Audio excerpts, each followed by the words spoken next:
Gold, trusted gold buyers. మీరు తాకట్టు పెట్టిన బంగారాన్ని విడిపించి ఈ రోజు ఉన్న మార్కెట్ ధరకు కొనబడను.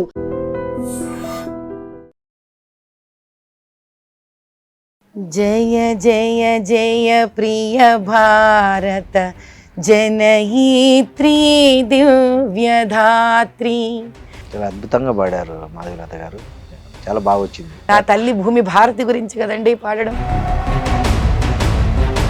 అవునండి, ఎందుకు తెలంగాణలో మీరు పవర్ లేక రాలేకపోతున్నారు? ఏం చేసినా ఎక్కడ లోపం ఉందంటారు? నాయకత్వ లోపమా, సిద్ధాంత లోపమా, ఏది అంటే హానెస్ట్ గా చెప్పండి. ఎందుకంటే మనం యజ్ఞశాల ముందు కూర్చున్నాము, నిజాలు మాట్లాడుకుందాం. సార్ ఇంప్లిమెంట్ అయినాక తెలంగాణలో బీజేపీ గెలుస్తుంది అంటారు. 2029 100% బీజేపీ ప్రభుత్వం ఇక్కడ ఫామ్ అవుతుంది. ఇప్పుడు Asaduddin Owaisi politics clean politics చేస్తున్నాడా, పొల్యూటెడ్ పాలిటిక్స్ చేస్తున్నాడా మీ దృష్టిలో? నేను ఎప్పుడు జైపాలస్తీన్ అనలేదండి. కొన్ని అసదుద్దీన్ ఏ రోజైనా ఏ కేసు అయినా బ్యారిస్టర్ లాగా ఏదన్నా పోరాడడం చూసారా మీరు? రోజు దాకా చార్మినార్ వైపు మీరు వెళుతూ ఉంటే, ఎయిర్పోర్ట్ వైపు వెళ్తుంటే అన్ని వాళ్ళ షాపులే, వాళ్ళవే ఇవి ఉంటాయి. ఏది మన ఫంక్షన్ హాల్స్ అన్ని వాళ్ళవే ఉంటాయి. వాళ్ళందరినీ చేశారు. ఈడీ రైడ్లు జరిగాయి వాళ్ళ మీద, భయంకరంగా జరిగాయి, ఇంకా జరుగుతాయి. పాపం నా టైపే. నేను ఫస్ట్ టైం ఓడిపోయినప్పుడు ఎలా ఓడిపోయాను, అంబేద్కర్ గారికి తప్పలేదు. నేను ఎంతటి దాన్ని అనుకున్నాను ఆ రోజు. అయ్యా మీ అడుగు జాడల్లోనే ఉన్నాను, మీరు బాధపడకండి, నేను కూడా ఇక్కడే ఉన్నాను, మీ టైప్ లోనే బాధపడుతున్నాను ఇక్కడ. ఎందుకు చెప్తున్నాను ఈ విషయం అంటే, ఒక ఎలక్షన్ వ్యవస్థను కరప్ట్ చెయ్యడం ఆ రోజు నుంచే నాంది. కాదు, బీజేపీని తెలుగు ప్రజలు అర్థం చేసుకోకపోతే అన్నిసార్లు ఎంపీ సీట్లు కూటమి పొత్తులు పెట్టుకున్నప్పుడు అంతా గెలిపించారు కదా. అంటే కాంగ్రెస్ ఈ రోజు దాకా వేసిన వలయం, ఈ వలయంలో తెలుగు రాష్ట్రాలు ఎలా ఇరుక్కున్నాయి, ఎస్పెషల్లీ తెలంగాణ ఎలా ఇరుక్కుంది. ఎన్నికల కమిషనే బాధ్యులు. ఎవరంటే స్టేట్ లెవెల్లో ఉన్న ఎలక్షన్ కమిషన్ బాధ్యులు, సెంట్రల్ ఎలక్షన్ కమిషన్. మరి ఈ స్టేట్ లో పనిచేసే పెద్ద మనుషులు, బ్యూరోక్రాట్స్ 2 నెలల ముందు ఎక్కడ పనిచేశారు, 2 నెలల తర్వాత ఎక్కడ పనిచేశారు? మీరు చూసిన ఒక వరస్ట్ కేస్ స్టడీ ఏదైనా ఉందా, చెప్తారా? చెప్పలేనంత వరస్ట్ అండి. డైలీ ఇంట్రెస్ట్ మీద డబ్బులు నడుస్తాయా? Daily finance ఉంటదిలేండి.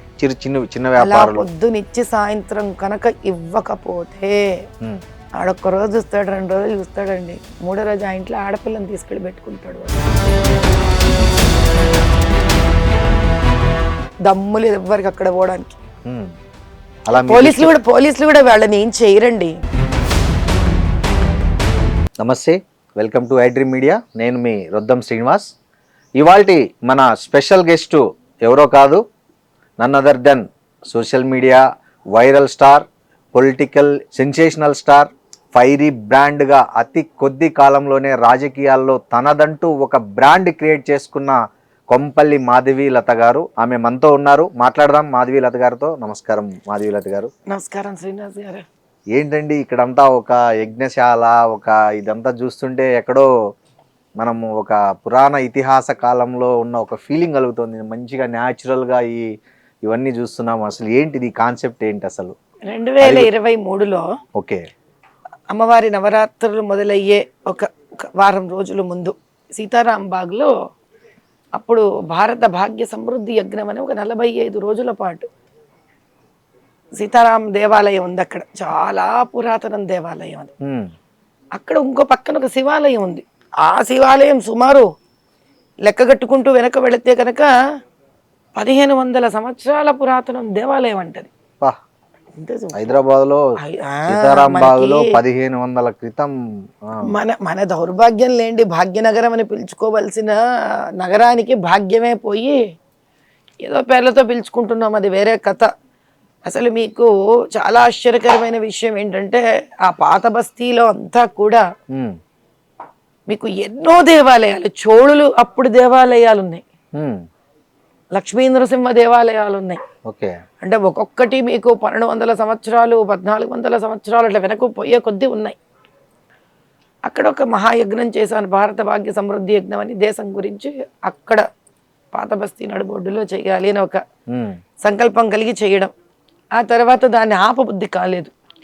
కానీ అక్కడ దేవాలయంలో ఇంకా ఎక్కడ మనం ఇలాగే చేస్తూ చేస్తూ దేవాలయాలను దగ్గర తీసేసుకుంటామేమోనని ఒక చిన్న భయంతో వాళ్ళు మీరు 45 రోజులకి అడిగారు కదా, 45 రోజుల కన్నా మేము ఎక్కువ సమయం ఇవ్వలేము అనుకుంటూ ఉంటే సరే అని ఇక్కడ నేను జూబ్లీ హిల్స్లో చెక్ పోస్ట్ దగ్గర మాదొక చిన్న ప్లాట్ ఉంటే అలా కాదని చెప్పి మళ్ళీ ఇక్కడ పునః మొత్తం నిర్మాణం చేసి 8 నెలలు ఓకే ద్విశతసహస్ర చండీ యాగం చేశారు. అతిరుద్ర కామేశ్వరి యాగం మళ్ళీ ఇక్కడ భారతదేశంలో చక్కటి ఒక పవర్ఫుల్ సామ్రాజ్యం స్థాపనం కావాలి అని కూడా కరెక్ట్గా అప్పుడు మోదీ గారు అదంతా 2024 23 క్రాస్ అయిపోయాం. అక్కడ చేశాక ఇక్కడ చేయడం జరిగింది. సో ఎన్నికలకు ముందు ఇక్కడ స్టార్ట్ చేశారా? ఎన్నికలు అయిపోయాక తెలంగాణలో లేదు, అసెంబ్లీ ఎన్నికలు అయినాక? అసెంబ్లీ ఎన్నికలు అక్కడ ఉన్నాను నేను. ఓకే. అదైన వెంటనే డిసెంబర్ నుంచి ఇక్కడ మొదలు పెట్టేశాం. డిసెంబర్ 2023 నుంచి ఇక్కడ మొదలు పెట్టేశాం. ఓకే. సుమారు జూన్ వరకు చేశాం ఇక్కడ. ఆ తర్వాత ఇంకా అంత చక్కటి ప్రాంగణం, ఇది ప్రశాంతంగా ఉంటుంది. బహుశా మీ యజ్ఞ యాగాలు ఫలించాయేమో, మోడీ గారు మొత్తానికి కూటమి తరఫున మళ్ళీ ప్రధాని అయ్యారు. అమ్మవారి దయందండి. ఇప్పుడు నా లాంటి వాళ్ళు ఎంతో మంది భారతదేశం మొత్తం ఆయన కోసం చేస్తుంటారు కాబట్టి ఆ క్రెడిట్ నేను తీసుకునే వ్యక్తిని కాదు. మహాయజ్ఞంలో నేను ఒక చిన్న సమిధిని అయి ఉండొచ్చు తప్ప అక్కడి నుంచి సరే ఇంకా అన్ని చోట్ల విజయాన్ని సాధిస్తున్నాం, కానీ తెలంగాణలో మాత్రం అన్యాయం మీద అన్యాయాలు జరుగుతూనే ఉన్నాయి అని. అవునండి. ఎందుకు తెలంగాణలో మీరు పవర్లోకి రాలేకపోతున్నారు? ఏం చేసినా ఎక్కడ లోపం ఉందంటారు? నాయకత్వ లోపమా, సిద్ధాంత లోపమా, ఏది అంటే హానెస్ట్గా చెప్పండి. ఎందుకంటే మనం యజ్ఞశాల ముందు కూర్చున్నాము, నిజాలు మాట్లాడుకుందాం. ఇబ్బంది లేదు. యజ్ఞశాల ముందు కూర్చొని ఎన్ని నిజాలు చెప్పగలమో అన్ని నిజాలే చెప్తాం. ఎందుకంటే శ్రీకృష్ణుడు కూడా అశ్వత్థామ తక్కుంజర వాడాడు కాబట్టి నేను ఫస్ట్ కాదు, నేనే వేరే కాదు. అన్నిటికన్నా ముందు పెద్ద సమస్య తెలంగాణలో వచ్చేసరికి ఏమవుతుందంటే, తెలంగాణ ప్రజలని ఏ రోజు కూడా విద్యావంతులను కానివ్వలేదు. అంటే మీకు కొంతమంది చక్కటి కవులు ఉన్నారు, శాస్త్రవేత్తలు ఉన్నారు, ఏదన్నా చిన్న నంబరే, పిడికిలి మందే. ఇంతసేపు పాప వీళ్ళ రియల్ ఎస్టేట్లు ఇలాంటివే తప్ప మనం బయట నుంచి అద్దెకు తెచ్చి పెడుతున్నాం కంపెనీలు తప్ప, ఈ భూమిలో ఎంతసేపు ఒకరి కోసం ఒకరి కింద పని చేయడం అనే తత్వాన్నే పెంచారు. అదే రజాకారులు. అర్థమవుతుందా నేను మీకు చెప్పింది? అర్థమైంది. సో ఇక్కడ భూమి చాలా కష్టపడిందండి. తెలంగాణ చాలా కష్టపడింది. అసలు ఎప్పుడు ఎట్లుండి, ఎందుకు మీకు 1952, 53 కాలంలో నిజం మాట్లాడుకోవాలంటే కమ్యూనిస్టులు గెలిచారండి ఇక్కడ. అవును, అందరికీ తెలిసిన నిజం. ఎందుకు ఇవ్వలేదు వాళ్ళకి రాజ్య పరిపాలన? ఎవరు వాళ్ళు కమ్యూనిస్టులు అంటే? ఈ రోజు నక్సల్వాదులు కాదు వాళ్ళు. వాళ్ళు నిజంగా రైతుల కోసం, ప్రజల కోసం, స్త్రీల కోసం, పిల్లల కోసం, విద్య కోసం, నిజాం వ్యతిరేకంగా నిలబడిన వాళ్ళు. నిజాం వ్యతిరేకతని, అటు బ్రిటిష్ వ్యతిరేకతని విపరీతంగా ప్రాణాలకు తెగించి పోరాడిన గ్రామీణ శక్తులు వాళ్ళు. సమ్మక్క, సారక్క, కరెక్ట్, ఊరి పొలిమేరు పోచమ్మ, ఎల్లమ్మ, ఇలానే కమ్యూనిస్టులు కూడా ఆ రోజు. అవును, మనసుతో ఒప్పుకుంటాను వాళ్ళని. వాళ్ళు నాస్తికులు కాదు వాళ్ళు. అవును, అపర అమ్మవారి భక్తులు వాళ్ళు, శివయ్య భక్తులు వాళ్ళు. ఎలా? ఎందుకంటే వాళ్ళు దేవుణ్ణి వ్యతిరేకించిన వాళ్ళు కాదు. ప్రజలను కాపాడుకోవాలి, సభ్యతా సంస్కారాన్ని కాపాడుకోవాలి. ఈ బయట నుంచి వచ్చిన దొండగులు, ఈ మొగళ్ళు, ఈ నిజాములు, ఈ తెల్లదొరలు వీళ్ళని వ్యతిరేకించారు. వాళ్ళు దేశాన్ని వ్యతిరేకించలేదు. కరెక్ట్. వాళ్ళు ఆయుధాలు పట్టి వెళ్ళేటప్పుడు కూడా ఊరి పొలిమేర దేవత దగ్గర పూజ చేసుకొని వెళ్ళేవాళ్ళు. అర్థమైందా? బతుకమ్మ ఇవన్నీ కూడా ఆ ఇంటి స్త్రీలు ఎంతో మంది పూజలు, పునస్కారాలు, బతుకమ్మ, బోనాళ్ళు ఇవన్నీ చేసుకున్న వాళ్ళే. కానీ ఆ రోజు కమ్యూనిస్టులు ఇంత గెలిచిన తర్వాత కూడా వాళ్లకు ఈ తెలుగు సామ్రాజ్యాన్ని ఎవరు అప్పచెప్పలేదు? నెహ్రూ డిజాల్వ్ చేసి ఇక్కడ ప్రెసిడెంట్ రూల్ పెట్టాడు. అప్పటి నుంచే మొదలయ్యింది పాపం. ఎంత మీరు సర్దార్ వల్లభాయ్ పటేల్ గారు కృషించి ఒక సింహంలాగా గర్జించి రజాకార్లను తరిమితే కూడా నెహ్రూ గారి గొప్పతనం ఏమిటి అని అంటే ఎదగనివ్వలేదు. నెహ్రూ గారు కాదు కదా, కమ్యూనిస్టులోనే చీలికి వచ్చింది. ఒకరు అతివాదులు మితవాదులుగా విడిపోయారు. గెలిచిన దానిని ఎవరు ప్రెసిడెంట్ రూల్ గా మార్చారు అది మాట్లాడండి. ఓకే, నేను చాలా క్లియర్ గా ఉంటాను. చరిత్ర నేను అటు ఇటు తారుమారు చేసే వ్యక్తిని కాదు నేను. ఓకే. సో అందుకు నెహ్రూ ఫస్ట్ ఈ దేశంలో కమ్యూనిస్టులను అసలు ఇక్కడ కమ్యూనిస్టులు ఎవరు, వాళ్ళ దృక్పథం ఏమిటి, వాళ్ళ ఉద్దేశం ఏమిటి, వాళ్ళ ఉద్దేశము తెలుగు ప్రజలందరికీ ఆమోదదాయకం అయితేనే కదా వాళ్ళని గెలిపించి. ఇప్పుడు కాంగ్రెస్ నిలబడింది అయ్యా ఒక పక్కన, అవును, ఇంకో పక్కన కమ్యూనిస్ట్ నిలబడింది. 1882-83 ఎలక్షన్స్ లో మరి కాంగ్రెస్ ఓడిపోయింది కదా. అవును, ఎందుకు ఓడిపోయావు మరి నువ్వు? అంటే కాంగ్రెస్ ఇక్కడ వాళ్ళకు నువ్వు వద్దు. కాంగ్రెస్ ది సోషలిస్ట్ భావాలు, కమ్యూనిజం ఇక్కడ ఫైట్ చేసింది ఏంటి కాబట్టి. సోషలిస్టు? అంబేద్కర్ గారిని ఓడించడం సోషలిస్టా? అంబేద్కర్ ను కూడా ఓడించాడా నెహ్రూ? 100%. మరి అంబేద్కర్ గారు నిలబడిన చోట మీకు ఒక చిన్న ఉదాహరణ ఇస్తా. చెప్పండి. ఇది వరకు కూడా చెప్పాను, మళ్ళీ చెప్తా. పివి నరసింహారావు గారు ఎలక్షన్స్ లో నిలబడుతున్నారు ప్రధానమంత్రిగా ఉన్నప్పుడు. ఒకసారి ఆయన ఎంపీ ఎలక్షన్స్ కి నిలబడ్డారు. సింపులా? ప్రధానమంత్రి పోస్ట్ కి నిలబడుతున్నాడు ఆయన ఎంపీ ఎలక్షన్ నంద్యాల నుంచి. అంబేద్కర్ గారు ఒక్కటే ఒక సీటుకి తాను ఒక్కడే నిలబడ్డాడు. అంటే తను పోటీతో గెలిచి హీరో చేయాలనుకున్నారేమో కదా. ఆయనకు ఎదురుగా నిలబెట్టించింది ఎవరిని? నెహ్రూ. ఆయన కింద ఫైళ్లు పట్టుకున్న కజురోల్కర్. చరిత్రలో ఓట్లు ఉన్నాయంటారు మీరు. ఇది బ్యాలెట్ పేపర్లు కదా. సో అందుకేనా మోడీ గారు బ్యాలెట్ తీసేసి ఈవీఎంలు పెట్టింది దొంగ ఓట్లు అరికట్టడానికి? మోదీ గారి టైంలో కాదు, మామూలుగా అంటే ఇట్లా మోదీ గారి కన్నా ముందే స్టార్ట్ అయింది ఈవీఎం. అంటే దాన్ని కంటిన్యూ చేస్తున్నారు కదా. ఎస్. సెకండ్ పాయింట్, అప్పటి వరకు నెహ్రూకి కమ్యూనిస్టులు అంటే పడదు. ఓకేనా? ఓకే. కేవలం అంబేద్కర్ గారిని ఓడించడానికి మాత్రమే కమ్యూనిస్ట్ పార్టీ ఆఫ్ ఇండియాతో చేయగలిపాడు దాంగేతో. ప్రూఫ్ ఏంటి?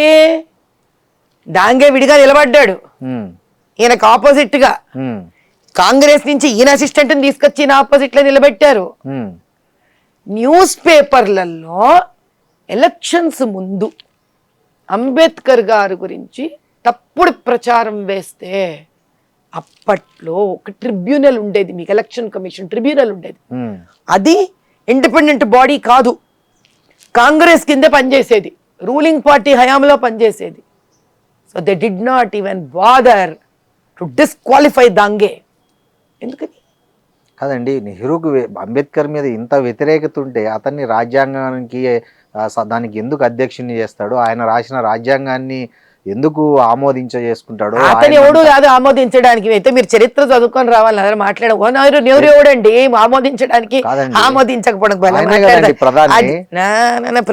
ప్రధాని ఇంట్రెస్ట్ లేకపోతే దానికన్నా ముందే రాజ్యాంగము ఆయన ప్రధాని అయ్యేదానికన్నా ముందు నుంచే ఒక కమిటీ తయారయ్యి ఆ కమిటీలో సభ్యులందరూ కలిసి దాంట్లో ప్రధాన పాత్ర వహించిన మన అంబేద్కర్ గారు కలిసి రచించడం జరిగింది. అది నెహ్రూ ఇంటి విషయం కాదు, ఆయన ఇంటి పేపర్లు కాదు ఆయన డిసైడ్ చేయడం అనేది. ఆయన ఇంటి విషయం కాకపోవచ్చు కానీ ఆయన వ్యతిరేకత ఉంటే, వ్యతిరేకత చేస్తే అప్పుడు ప్రజలు లేస్తారండి కొట్టడానికి.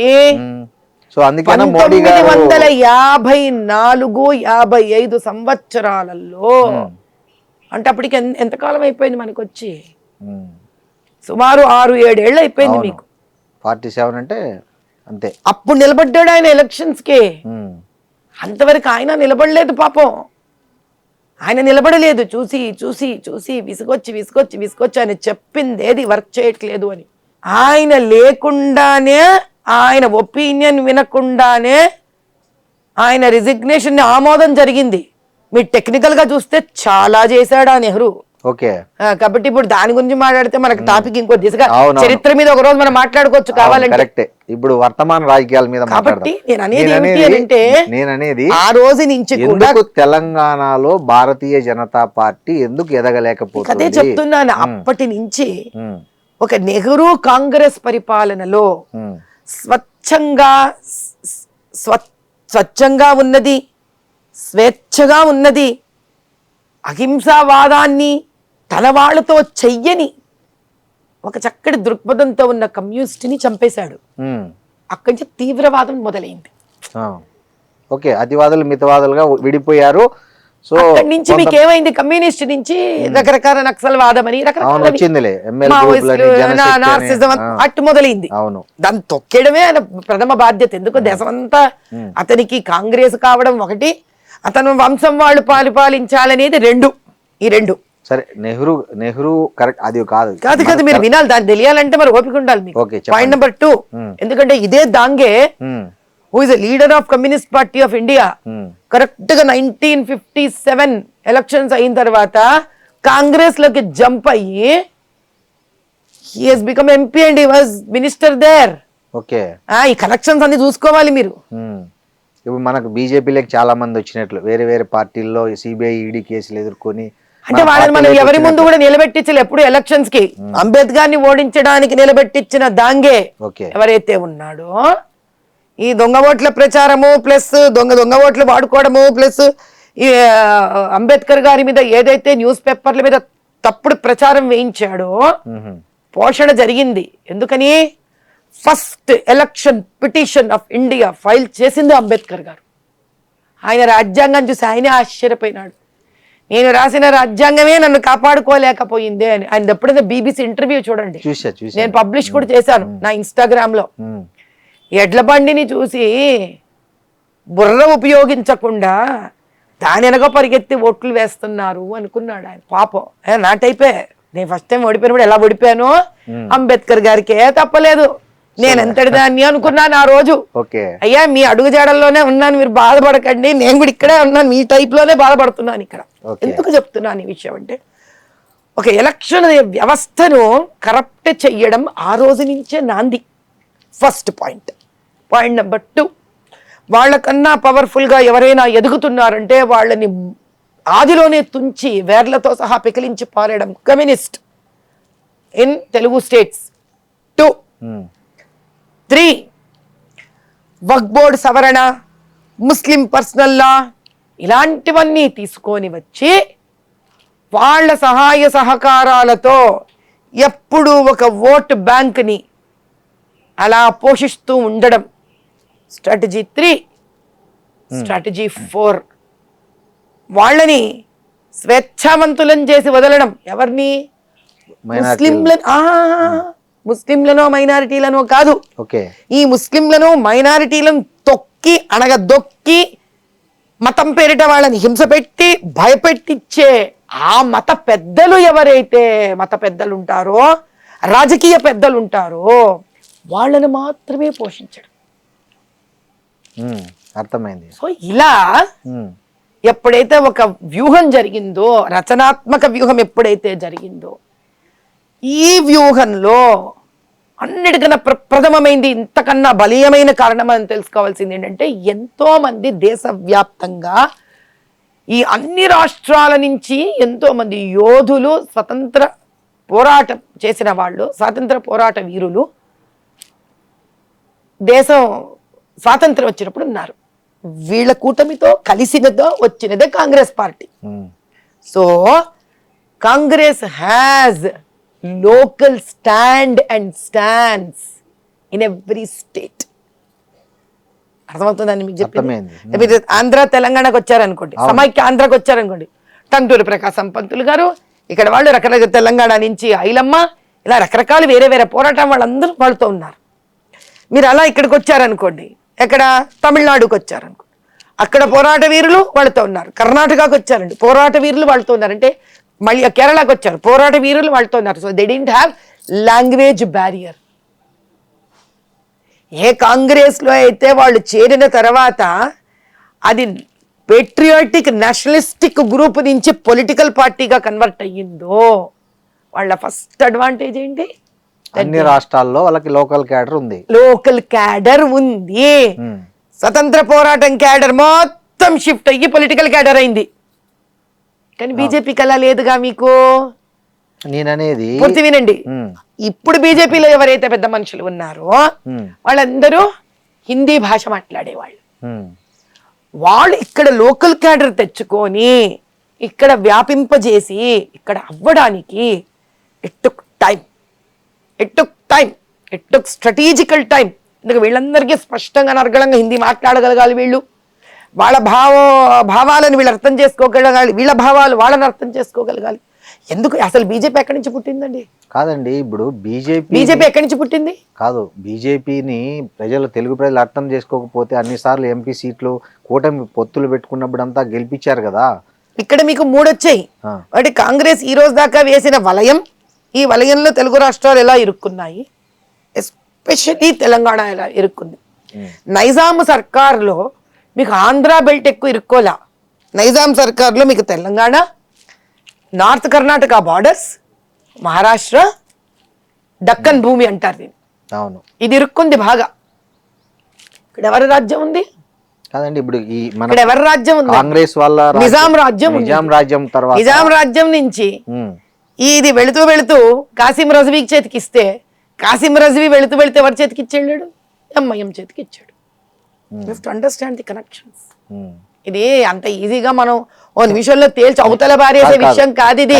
నేను ఏమంటానంటే, వీళ్ళని ఇక్కడ డీప్ రూట్ చేసింది ఎవరు? ఏ రోజు ఎప్పుడూ కూడా నెహ్రూ వేసిన పన్నాగం ఏంటి, మైనారిటీస్ అనుకుంటూ మైనారిటీ అధిపతులని, రాజకీయ అధిపతులని. అయితే ఇట్స్ హ్యూజ్ ట్రాప్. ఈరోజు మనం ఏదో సడన్ గా వచ్చి ఓ బీజేపీ, ఓ మోదీ గారు ఓ పేరు మీద మాట్లాడి ఈ పేరుతో ఎందుకు మీరు గెలవట్లేదు అంటే, ఇది నిన్ననో ఈ రోజు వేసిన వ్యూహము కాదు, నిన్ననో ఈ రోజు ఆలోచిస్తే వచ్చిన రాజకీయము కాదు. అంతెందుకు, నాదే మాట్లాడదాం. ఒకళ్ళ గురించి నాకెందుకు? నేనేం రోజు చూడట్లే వాళ్ళ జీవన విధానం, నాది నేను మాట్లాడుకుంటాను. ఎంపీ ఎలక్షన్స్ 2024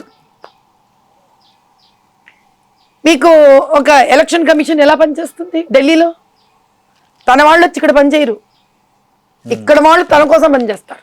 అవును, ఎంత ఒప్పుకుంటారా మీరు? అవును. ఇక్కడ ఉన్న వ్యవస్థ ఏదైతే సిస్టమ్ ఉంటుందో, ఈ సిస్టమ్ 2-3 నెలలకి అటాచ్ అయ్యి వాళ్ళతో పనిచేస్తారు. అలాంటప్పుడు వాళ్ళకి నేను ఒక కంప్లైంట్ మొత్తం కట్ట పంపించడం జరిగింది ఢిల్లీకి. వాళ్ళు ఏం చేశారు, అక్కడి నుంచి వాళ్ళు ఇక్కడికి రాశారు. ఇక్కడ కలెక్టర్కి, అప్పుడు దిదెన్ సిఇఓ ఆఫ్ ఎలక్షన్స్ కమిషన్ కి ఇక్కడ పంపించారు. వీళ్ళ బాధ్యత ఏంటి? వీళ్ళు జిహెచ్ఎంసీకి అందరికీ పంపించారు. అందరికీ పంపించడం జరిగితే నాకు చాలా రోజులకి కంటిన్యూస్ ఫాలోఅప్ తర్వాత ఒక లెటర్ వచ్చింది. ఆ లెటర్లో ఏమని ఉందంటే, మేము వీళ్ళకి పంపించాము, మేము అన్ని తగు చర్యలు చేస్తున్నాము, కానీ జిహెచ్ఎంసీలో ఏదైతే కొన్ని ఇండ్ల నంబర్లు లేనివి మార్పిళ్ళు ఏవైతే జరిగాయో, మీరు లేని ఇండ్లు ఏవైతే ఉన్నాయి అని అంటున్నారు, మీ లెక్క ప్రకారం మీరు సుమారు 36,000 చిల్లర్ల ఇండ్లు ఇచ్చారు వీళ్ళవి, ఇప్పుడు మేము వీటిల్ని ముట్టుకోదలుచుకోలేదు అని ఇక్కడ స్టేట్ నుంచి నాకు ఆన్సర్ వచ్చింది. ఓకే, అంటే 36,000 మాత్రం పడిపోతాయి ఓట్లు, మీకు అవన్నీ ఏదో పడనట్టు. సరే, పెద్ద మనుషులు, మీకు బ్యూరోక్రసీ, మనం ఏది ఇస్తుందే విందాం, పంపించారు నాకు. Very good. సరే, నాకు అర్థమైంది ఇంకా వీళ్ళేం చేయదలుచుకోలేదని. ఆ తర్వాత ఓట్లు డిలీట్ చేశాము, దొంగ ఓట్లు తీసేశాము. ఈరోజు ఆ ఎస్ఐఆర్ వాల్యూ ఏంటో మీకు చెప్తా, ఓకేనా? ఇక్కడ వీళ్ళందరూ కలిసి ఆ రోజు మీరు తీస్తే పెద్ద మనుషుల పేర్లన్నీ ఉన్నాయి. ఇప్పుడు ఎందుకు ఆ బ్యూరోక్రాట్స్ పేర్లు నేను తీసుకున్నా ఒకటే, తీసుకోకపోయినా ఒకటి, దానికి ఏం విలువ లేదు ఈరోజు. ఇంకా మేము ఇన్ని ఓట్లు డిలీట్ చేశాము అన్నారు. మరి డిలీట్ చేసిన ఓట్లు నాకు ఇవ్వండి షీటు, ఏవి డిలీటెడ్ అయ్యాయి అంటే లాస్ట్ మినిట్ వరకు ఇవ్వలేదంటే మమ్మల్ని ఒక చిన్న విండోలో పెట్టడానికి ఇచ్చారు. ఇస్తే నేను చెక్ చేస్తే అన్ని ఎలిజిబుల్ లీగల్ గా ఉన్న ఓట్లని డిలీట్ చేసి పారేసి, ఎవరైతే యాక్చువల్లీ డిలీట్ చేయాల్సిన ఓట్లు ఉన్నాయో అవి డిలీట్ అవ్వలేదు. ఎవరు బాధ్యులు దీనికి? ఎన్నికల కమిషనే బాధ్యులు. ఎవరంటే స్టేట్ లెవెల్లో ఉన్న ఎలక్షన్ కమిషన్ బాధ్యులు, సెంట్రల్ ఎలక్షన్ కమిషన్. మరి ఈ స్టేట్ లో పనిచేసే పెద్ద మనుషులు బ్యూరోక్రాట్స్ 2 నెలల ముందు ఎక్కడ పనిచేశారు, 2 నెలల తర్వాత ఎక్కడ పనిచేశారు? బీఆర్ఎస్ లో చేశారు, కాంగ్రెస్ లో పనిచేస్తున్నారు, ఈ రోజు కాంగ్రెస్ లో పనిచేస్తున్నారు. ఫినిష్డ్.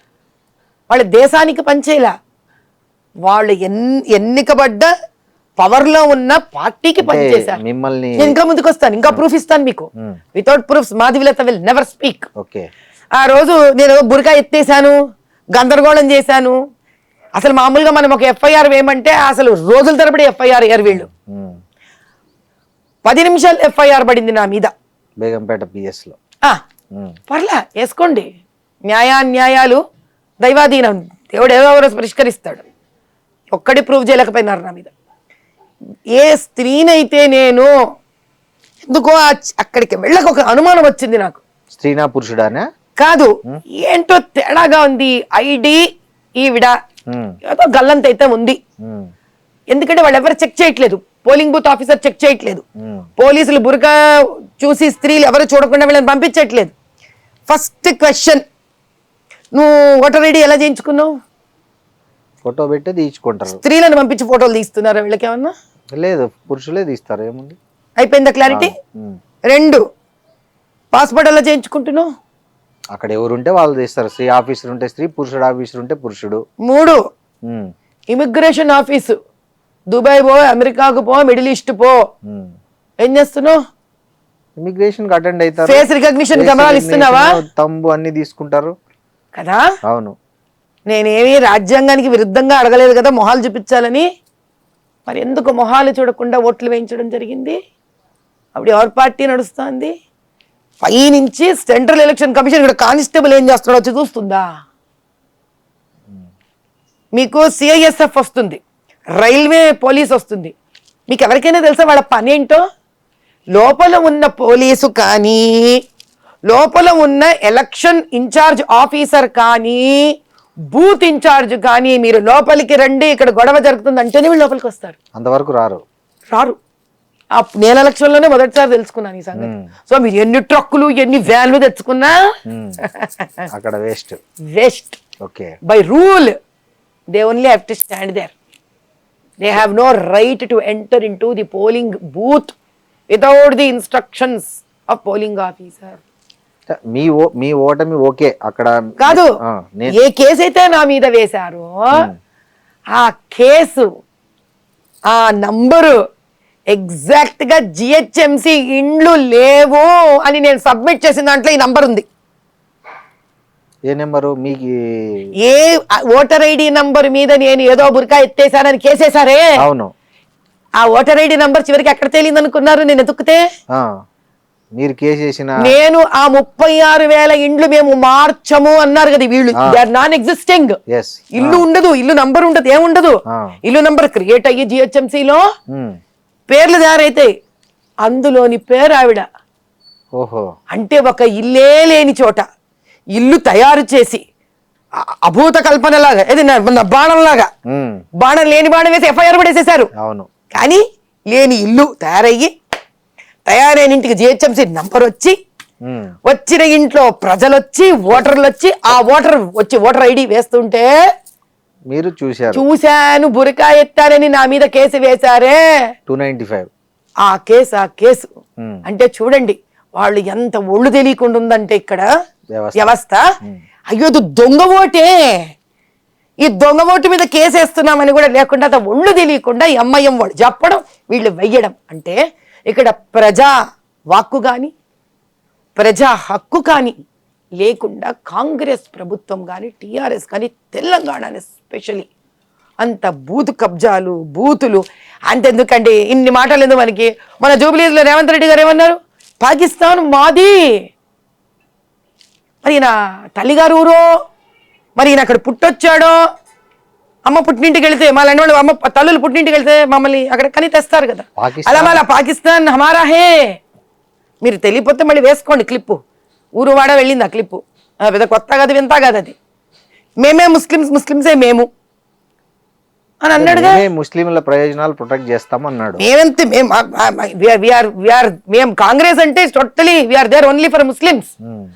అదా రాజ్యాంగ పరంగా ఒక చీఫ్ మినిస్టర్ చెప్పాల్సిన మాట అదా? సో వీళ్ళందరూ మీ వాళ్ళు, మరి ఎందుకలా ఏడుస్తూ ఆ పసమంద ముస్లింలు ఎందుకు అంత భయంకరంగా దయనీయ స్థితిలో ఉన్నారు? ఆడపిల్లల్ని ఎందుకు దుబాయ్లకు పంపించేసుకుంటున్నారు? ఏ అభివృద్ధులు లేకుండా ఆ తలాప్ కట్ట ఎందుకు అలా ఏడ్చింది? బాలకారాగృహం నిండా ఎందుకు 76% ముస్లిం పిల్లలే ఉన్నారు? ప్రజల కోసం కూడా కాదు, పొలిటికల్ ఇస్లామిక్ వాళ్ళని బాగా తిని నువ్వు భుజం మీద చెయ్యేసుకొని పెంచితే వాళ్ళు దౌర్జన్యంగా వచ్చి కబ్జాలు చేసి బూత్ క్యాప్చరింగ్లు అడ్డాలు వేసి. అంటే ఈరోజు బీజేపీ ఇవన్నీ చెయ్యకుండా నేను బీజేపీయే కదా, మీరు do BJP I represent BJP? 100%. బూత్కి వెళ్ళాను మరి, నేను జరుగుతున్న అన్యాయాన్ని ఓపెన్గా చూపించాను. రాత్రి 9ంటికి బూత్ క్యాప్చర్ అయితే వీడియో తీసి చూపించాను.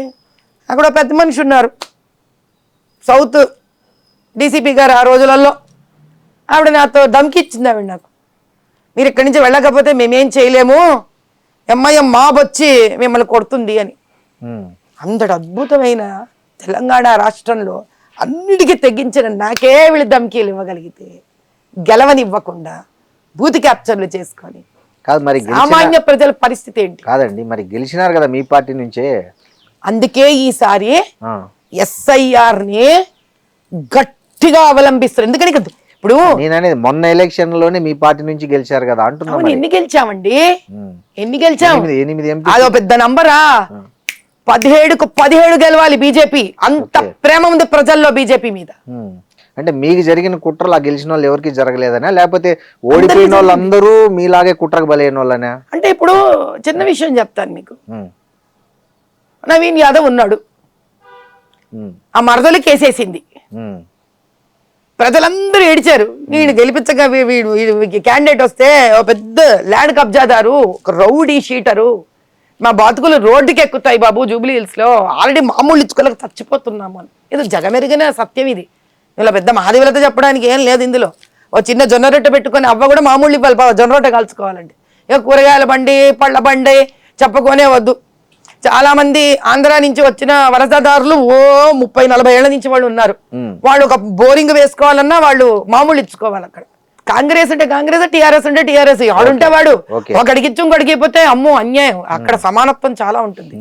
బోరబండ స్కూల్కి వెళ్ళండి, ఆ పక్కన ఉన్న గవర్నమెంట్ స్కూల్కి వెళ్ళండి, ఆ తెలంగాణ పిల్లలు ఎస్సీలు పాపం ఎస్టీలు ఆర్థికంగా వెనుకబడ్డ వాళ్ళు ఏమున్నాయి ఆ స్కూళ్ళల్లో? పిల్లలు ఎప్పుడు గంజాయి, జర్దాలు, గుట్కాలు, మందు కొట్టడం. పేరుకే జూబ్లీ హిల్స్ కానీ మొత్తం స్లమ్మే కదా, మురికివాడలు, పేదరికము. పేదరికం అంటే ఏమిటి? నో డెవలప్మెంట్ అంటే ఏంటి? వాళ్ళని చదువుకోనివ్వకుండా, నాగరికులుగా మారనివ్వకుండా, రాజకీయ స్వప్రయోజనాల కోసము వాళ్ళ బతుకులు బస్టాండ్లు చేస్తే, తల్లి తండ్రి కూలీ నాలీ చేసుకొని ఆ స్కూళ్ళకు ఫీజులు కట్టుకోవడం, పుస్తకాలు ఇస్తే 7వ తరగతి నుంచి డ్రాప్అవుట్, 8వ తరగతి నుంచి డ్రాప్అవుట్. వీళ్ళందరూ పోయి ఈ కబ్జాదారులు, ఈ గూండాలు వెనక పిల్లలు తిరుగుతూ ఉంటారు. అంటే మన నవీన్ యాదవ్ కూడా దొంగ ఓట్లతో గెలిచాడంటారా? ఎందుకు దానికి పెద్ద విచిత్రం ఏముంది? అజరుద్దీన్కి మైనారిటీ మినిస్టర్ డిక్లేర్ చేశాడు. ఎలా చేస్తారు? ఎలా చేస్తారు అంటే నీకు మైనారిటీ కావాలి, మరి ఎస్సీ ఎస్టీ బీసీలు ఏమవ్వాలి? ఈ బీసీ నినాదం ఏంటి పక్క నుంచి? మరి క్యాండిడేట్ బీసీ కదా, అయితే సరిపోయిందా? క్యాండిడేట్ బీసీ అయ్యి మేము ముస్లింలకు, పాపం ముస్లిం అనకూడదు అంటే పాప సార్ వాళ్ళు ఏదో అన్నట్టుగా భావన ఉంటుంది నాకు. ఎంఐఎంకి ఒక బొందలగట్ట కట్టిస్తా, ఎంఐఎం నవీన్ యాదవ్ ఎంఐఎం నుంచి వచ్చాడుగా, అంతకుముందు పోటీ ఇంకా కాంగ్రెస్ ఎవరు లేరా? కాంగ్రెస్ ఇంకెవరు లేరా? చాలా మంది పోటీ పడ్డారు. కాంగ్రెస్ నుంచి ఎంతమంది రిక్వెస్ట్ చేశారు కదా, అయ్యా మాకు టికెట్ ఇయ్యని. పీజేఆర్ కొడుకున్నాడు, అంజన్ కుమార్ యాదవ్, పెద్ద వాళ్ళు ఉన్నారు, ఏ మాట కామాటికి మంచి రాజకీయ బ్యాక్గ్రౌండ్ పెట్టుకున్న వాళ్ళు ఉన్నారు. మీరు మాకు వాళ్ళకి ఎందుకు ఇవ్వలే? వద్దు, మాకు ఎంఐఎం కావాలి. ఎందుకో 100 మంది గుండాలను సప్లై చేస్తుంది, అది బూత్ క్యాప్చర్లు చేస్తుంది, కబ్జాలు కొడుతుంది, రిగ్గింగులు కొడుతుంది, అయిపోయింది. ఎంతసేపు ఇదే ధోరణి. ఫత్వాలేంటి? ఫత్వాలేంటి మరి? అసలు ఫత్వాకి, రాజ్యాంగానికి, ఎలక్షన్కి కనెక్షన్ ఎట్లా ఉంది? వాళ్ళు ఫత్వా జారీ చేస్తారు. యాంటీ కాన్స్టిట్యూషనల్ కాదా ఇది? How are you allowing? Religion ఎందుకు వస్తోంది ఇక్కడికి? మతానికి రాజ్యాంగానికి ఏంటి సంబంధం? మతానికి ఎలక్షన్కి ఏంటి సంబంధం? ఇప్పుడు దేశంలో అదే కదా జరుగుతున్నది. ఒక వ్యక్తి ఫత్వా తీయడం అంటే ఏంటి? మేము ఏ రోజు ఎవరికి చెప్పలేదే హిందూకి నువ్వు కాంగ్రెస్ ఓటేయకని చెప్పలేదే హిందూకి వెళ్ళి. ఏ మఠాధీశుడి నుంచో అయోధ్య నుంచో మేము లెటర్లు తీసుకొని రావట్లేదే, శాసనాలు ప్రింట్ చేసుకొని రావట్లేదే. మీరు మధ్యలో కూర్చొని శాసనాలు ప్రింట్ చేసి ఫత్వాలు బయట తీస్తారు మీరు. అంటే ప్రజలు ఎక్కడో మతం అనే పేరుతో భయపెట్టిస్తున్నారా లేదా? గౌలిగూడ చమన్ దగ్గర రోడ్డు వైడనింగ్లో సుమారు 20 ముస్లింలు ఇండ్లు ఉన్నాయి. మీకు మేము కాంపన్సేషన్ ఇస్తామన్నారు. వాళ్ళు పాపం భయపడి మొత్తానికి ఇచ్చారు. చివరికి ఇది వక్ఫ్ ల్యాండ్ మీకు ఇయ్యక్కర్లేదని చెప్పారు. గట్టిగా పోరాడి ఇద్దరికి ఇచ్చారు. మీద 18 మంది ఈరోజు ఏడుస్తూ కొట్లాడుతూనే ఉన్నారు దానికోసం సైలెంట్గా. ఎందుకు బయటికి రాలేరు? భయం. ఇది కాంగ్రెస్ పరిపాలన. ఇంత దానిలో నుంచి నేను ఏదైతే కొత్తగా వచ్చిన స్త్రీ, పొలిటికల్ ఫ్యామిలీ కాదు, ఏ బ్యాక్గ్రౌండ్లు లేవు, పోరాడితే దీనివల్ల వచ్చిన ఒక చిన్న ప్రయోజనం ఏమిట్రా అంటే ధైర్యం చేసి ఇప్పటి వరకు ఎవరు వెళ్ళని ప్రాంతాలకు వెళ్ళి అక్కడ బోగసింగ్ ఎలా జరుగుతుంది. ఇప్పుడు నేను గొడవ పడిన తర్వాతే కదా బీహార్లో వాళ్ళు ఫేస్ మాస్క్ ఉండకూడదు అన్నారు, ఉత్తరప్రదేశ్లో ఫేస్ మాస్క్ ఉండకూడదు అన్నారు, తెలియాలి మాకెవరో అన్నారు. అంటే ఒక ఆలోచన మారింది. మొన్నసారి ఎలక్షన్ కమిషన్ నమ్మింది వీళ్ళని, ఈసారి ఏం చేస్తుంది? ఈసారి నమ్మదలుచుకోలేదు. అందుకే ఎన్ని ఓట్లు డిలీట్ అయినాయి తమిళనాడులో, ఇప్పుడు వస్తుంది తెలంగాణకి కూడా. ఇంతకాలం ఎలక్షన్ కమిషన్ ఏం చేసింది? నమ్మింది. సార్ ఇంప్లిమెంట్ అయినాక తెలంగాణలో బీజేపీ గెలుస్తుంది అంటారు. 2029 100% బీజేపీ ప్రభుత్వం ఇక్కడ ఫామ్ అవుతుంది. 100%. మాధవీలత ఎంపీకి గెలుస్తుందా? అవన్నీ నాకు అనవసరం. నాకు తెలంగాణలో ఈ దుర్మార్గ దౌర్జన్య దుష్ట లంచగొండి రాజకీయ పార్టీలు వెళ్ళిపోతే మోదీ గారి ఆధ్వర్యంలో తెలంగాణ సుభిక్షంగా ఉంటే చాలు.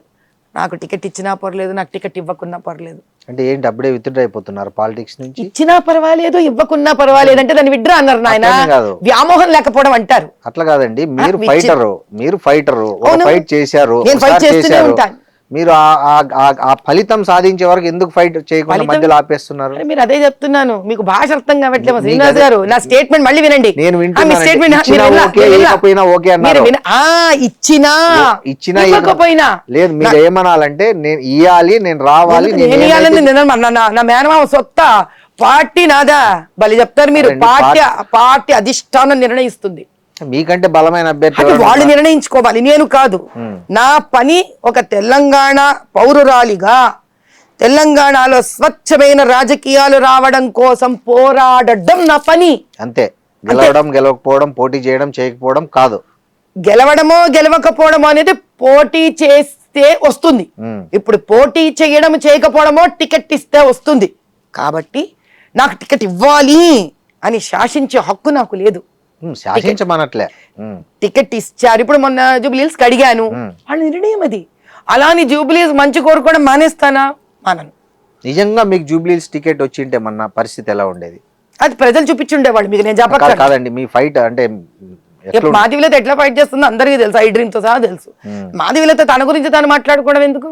సో మొన్న అసలు 3rd ప్లేస్ వచ్చారు, ఎట్లా అనిపించింది జూబ్లీహిల్స్ లో? చాలా బాధ వేసింది. ఎందుకు అలా 3rd ప్లేస్ లో ఉండిపోవాల్సి వచ్చింది బీజేపీ అంతా? అది మీరు ఆ ఏరియాలో నిలబడ్డనవి మన లంకల్ దీపక్ రెడ్డి గారిని తద్వారా వారి పెద్దవాళ్ళని అడగాలి, కానీ నన్ను అడగకూడదు. నన్ను నా గురించి అడగాలి ఎప్పుడు కూడా. ఒకరి గురించి నేను మాట్లాడాను. Okay, I never talk about others. That's my principle. సరే, మాధవీలత గారు ఈ మధ్య ఒక కాంట్రవర్సీ ఏంటంటే నటుడు శివాజీ ఉమెన్ వేసుకునే దుస్తులు మీద ఒక కాంట్రవర్షియల్ స్టేట్మెంట్ చేశాడు. మీ దృష్టికి నాకు తెలియదండి, నాకు రాలేదండి నిజంగా. ఆయన ఏమన్నాడంటే నిండుగా వేసుకోవాలమ్మా హీరోయిన్లు, అలా వేసుకోకుండా సామాన్లు కనిపించేలాగా పోతే మన నిధి అగర్వాల్ మీద ఏదైతే అట్లా జనం మూక దాడి జరిగిందో అలాంటివి వస్తాయి. అసలు ఈవెన్ మీకు పైకి మంచిగా మాట్లాడే వాళ్ళు కూడా లోపల మాత్రం తిట్టుకుంటారు, దరిద్రపు ముండా ఇట్లా బట్టలు వేసుకుంది అని అనుకుంటారు. మంచిగా నిండుగా వేసుకోండి, చూసే గౌరవం ఉంటుంది, నిండుదనం కప్పుకుంటేనే ఎక్కువ గౌరవం వస్తుందని ఒక ఆడియో రిలీజ్ ఫంక్షన్లో చేశాడు. సో దాని మీద నటి అనసూయ తీవ్రంగా స్పందించారు. ఆమె ఏమన్నారంటే స్త్రీలు ఏం వేసుకోవాలో కూడా మీరు చెప్పాల్సిన అవసరం లేదు, స్త్రీలకు ఏది ఇష్టమైతే అది వేసుకుంటారు, మీరు అవన్నీ మీరు గీతలు గీసేయద్దండి ఇప్పటికి కూడా 21వ శతాబ్దంలో. సో మీరు మీకు నిజంగా స్త్రీల పట్ల కన్సర్న్ ఉంటే అరే అమ్మాయిని ఎందుకు అలా మూకదాడి చేశారో, అమ్మాయిలు మీ అక్క చెల్లి మీ అమ్మ చూడలేదా మీరు అని అట్లా చెప్పండి, కానీ మగవాళ్ళకి గీయండి హద్దులు, ఆడవాళ్ళకి కాదు అన్నారు. దీనిపైన మాధవీలత గారి స్టేట్మెంట్ ఏంటి? నేను ఒక విషయం చెప్తాను. ఇది అనసూయ గారికి సంబంధించింది కాదు, అమ్మాయి హీరోయిన్కి సంబంధించింది కాదు, శివాజీ గారికి సంబంధించింది కాదు. ఏమైందంటేనండి, అసలు ఒకప్పుడు కనుక మీరు ఒక 2000 సంవత్సరాల వెనక్కి వెళ్ళిపోతే భారతదేశంలో స్త్రీ చాలా స్వేచ్ఛగానే వస్త్రధారణ వేసుకునేది. అందుకే మీరు ఇప్పుడు కూడా మనం దేవీ దేవతల పాత విగ్రహాలు arts లో, చూస్తే, అవును, మన రవివర్మ గారి ఆర్ట్ చూస్తే చూస్తే ఒక సింగల్ వస్త్రం ఉంటది. చాలా చాలా సెక్సీగా తయారయ్యేవారు స్త్రీలు. ఆ స్వేచ్ఛ వల్లనే అంటే ఆవిడకి ఎలా కావాలో అలా శృంగారం చేసుకునేది స్త్రీ. ఎన్నైనా ఉమ్, ఆ స్వేచ్ఛ వల్ల ఆవిడంత స్వేచ్ఛగా ఆలోచించగలుగుతూ ఉండేది. అంటే దీనివల్ల అది వస్తుందా అంటే అలా ఉంటుందా ఉండదా అని కాదు. Freedom is freedom end of the day. ఎన్నైనా కరెక్ట్. నగలు వేసుకునేది, ఆ చక్కటి నడుము వంపులతోటే చక్కగా చీర కట్టేది. చీర అంటే ఇప్పుడు చీర కాదు, యాక్చువల్లీ గోచి తీసి కట్టేది. కరెక్ట్. అంటే మీకు ఆ నడుమంతా కాళ్ళతో సహా అవును. ఒక చక్కటి శిల్పంలాగా అవును. ఉండేది. ఉమ్, కానీ మన దురదృష్టం, ఆవిడ చాలా తెలివైంది. ఆవిడ స్త్రీ, భారతదేశం స్త్రీ విపరీతమైన తెలివి. ఎందుకంటే ఆవిడ ఎవరు అణగ తొక్కలే, ఏ పురుషుడు. అందుకే మనకి అమ్మవారు స్త్రీ, మీరు ఆయుధ పూజ స్త్రీ, చదువు స్త్రీ, డబ్బు స్త్రీ. కడావిడికి ఏడిస్తే కూడా జ్యేష్ఠాలక్ష్మి స్త్రీ, అక్కడ స్త్రీ, భూమి స్త్రీ. భూమి స్త్రీ. ఉమ్, కాబట్టి అన్ని అమ్మవారు స్త్రీయే. మనకి ఏది మన మన జీవితంలో ఉండే లాభ నష్ట సుఖ దుఃఖం అందరూ స్త్రీలే మనకి. ఉమ్, అంటే ఆవిడ లేదా జగత్తు లేదు అన్న ఒక భావన. భారతమాత స్త్రీ. మగవాడు మాత్రం ఆవిడ పంచన ఆవిడ నీడన ఉండి తన పని తాను చేసుకుంటూ స్త్రీకి సహాయంగా ఉంటూ సహకారంగా ఉంటూ ఒక నాణానికి రెండు వైపుల్లాగా రాణించాం మనం. అందుకే భారతదేశాన్ని గోల్డెన్ బర్డ్ అంటే ఆ స్థాయికి ఎదిగిపోయాం. ఉమ్, దీని మీద ప్రపంచానికంతా దృష్టి పడేంత ఎత్తుకు ఎదిగిపోయాం. ఇక్కడ ఒక రాత భారతదేశానికి. ఎందుకంటే ఇది స్త్రీ పురుషులు ఇద్దరూ తెలుసుకోవాల్సిన విషయం. ఇలా మేమే కొట్లాడుకున్నాం అనుకో, ఎక్కడికి దారితీస్తుంది ఆయన, ఇది ఎక్కడికి పోదు. అవును. ఈ విదేశీ ఆక్రమణలలో వాళ్ళు మీరు స్పానిష్లు అనండి, పోర్చుగీస్ అనండి, పర్షియన్స్ అనండి, మొఘల్స్ అనండి, ఎవడనండి, బ్రిటిషర్స్ అనండి, రాగానే వాడి కన్ను ముందు మన డబ్బు మీదో భూమి మీదో పడలే, మన స్త్రీ మీద పడింది. అవును. ఎందుకని?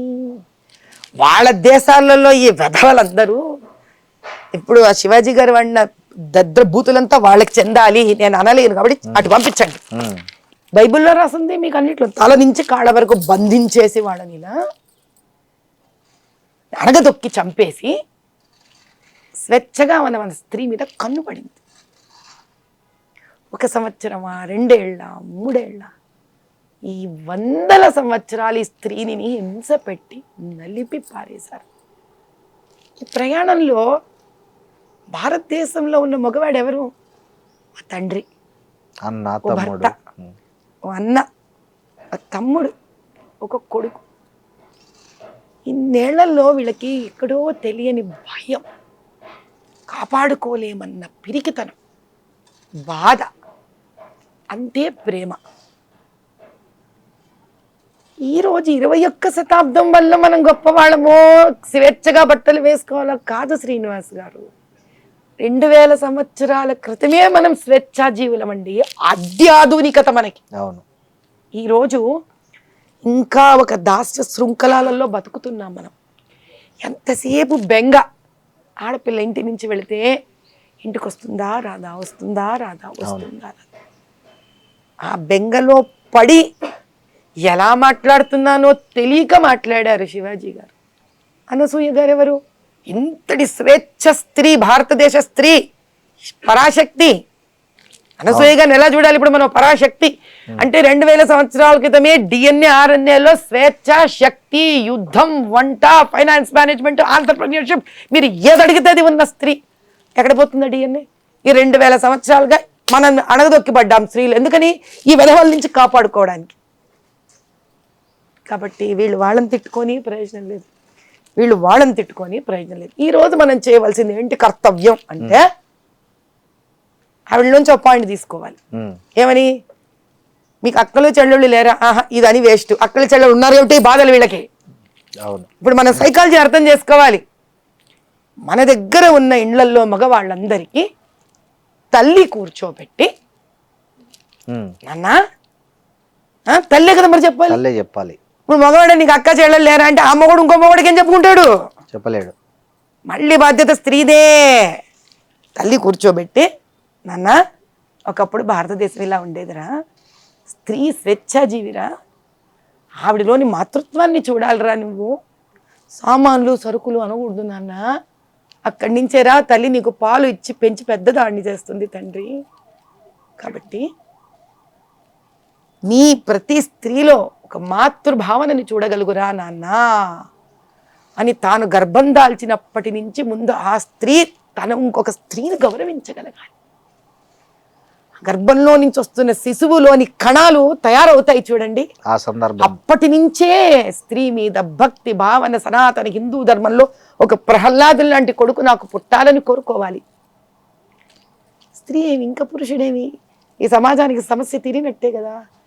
ఇప్పుడు ఉన్న తల్లులు ఇంట్లోకి పిలిచి ఈ రోజు నుంచి వాళ్ళని ఏ చిన్న వయసు అయినా సరే గ్రూమ్ చేయడం నేర్పించాలి. తద్వారా సమాజం అక్కడికి మార్పు తెచ్చేంత వరకు స్త్రీలు కూడా వీళ్ళని ప్రేరేపించినట్టుగా కాకుండా కొంచెం జాగ్రత్తగా వీళ్ళు కూడా మసలుకోవాలంటే ఒకటే సైడ్ నుంచి చప్పట్లు రావు కాబట్టి రెండు వర్గాలు కృషి చెయ్యాలి.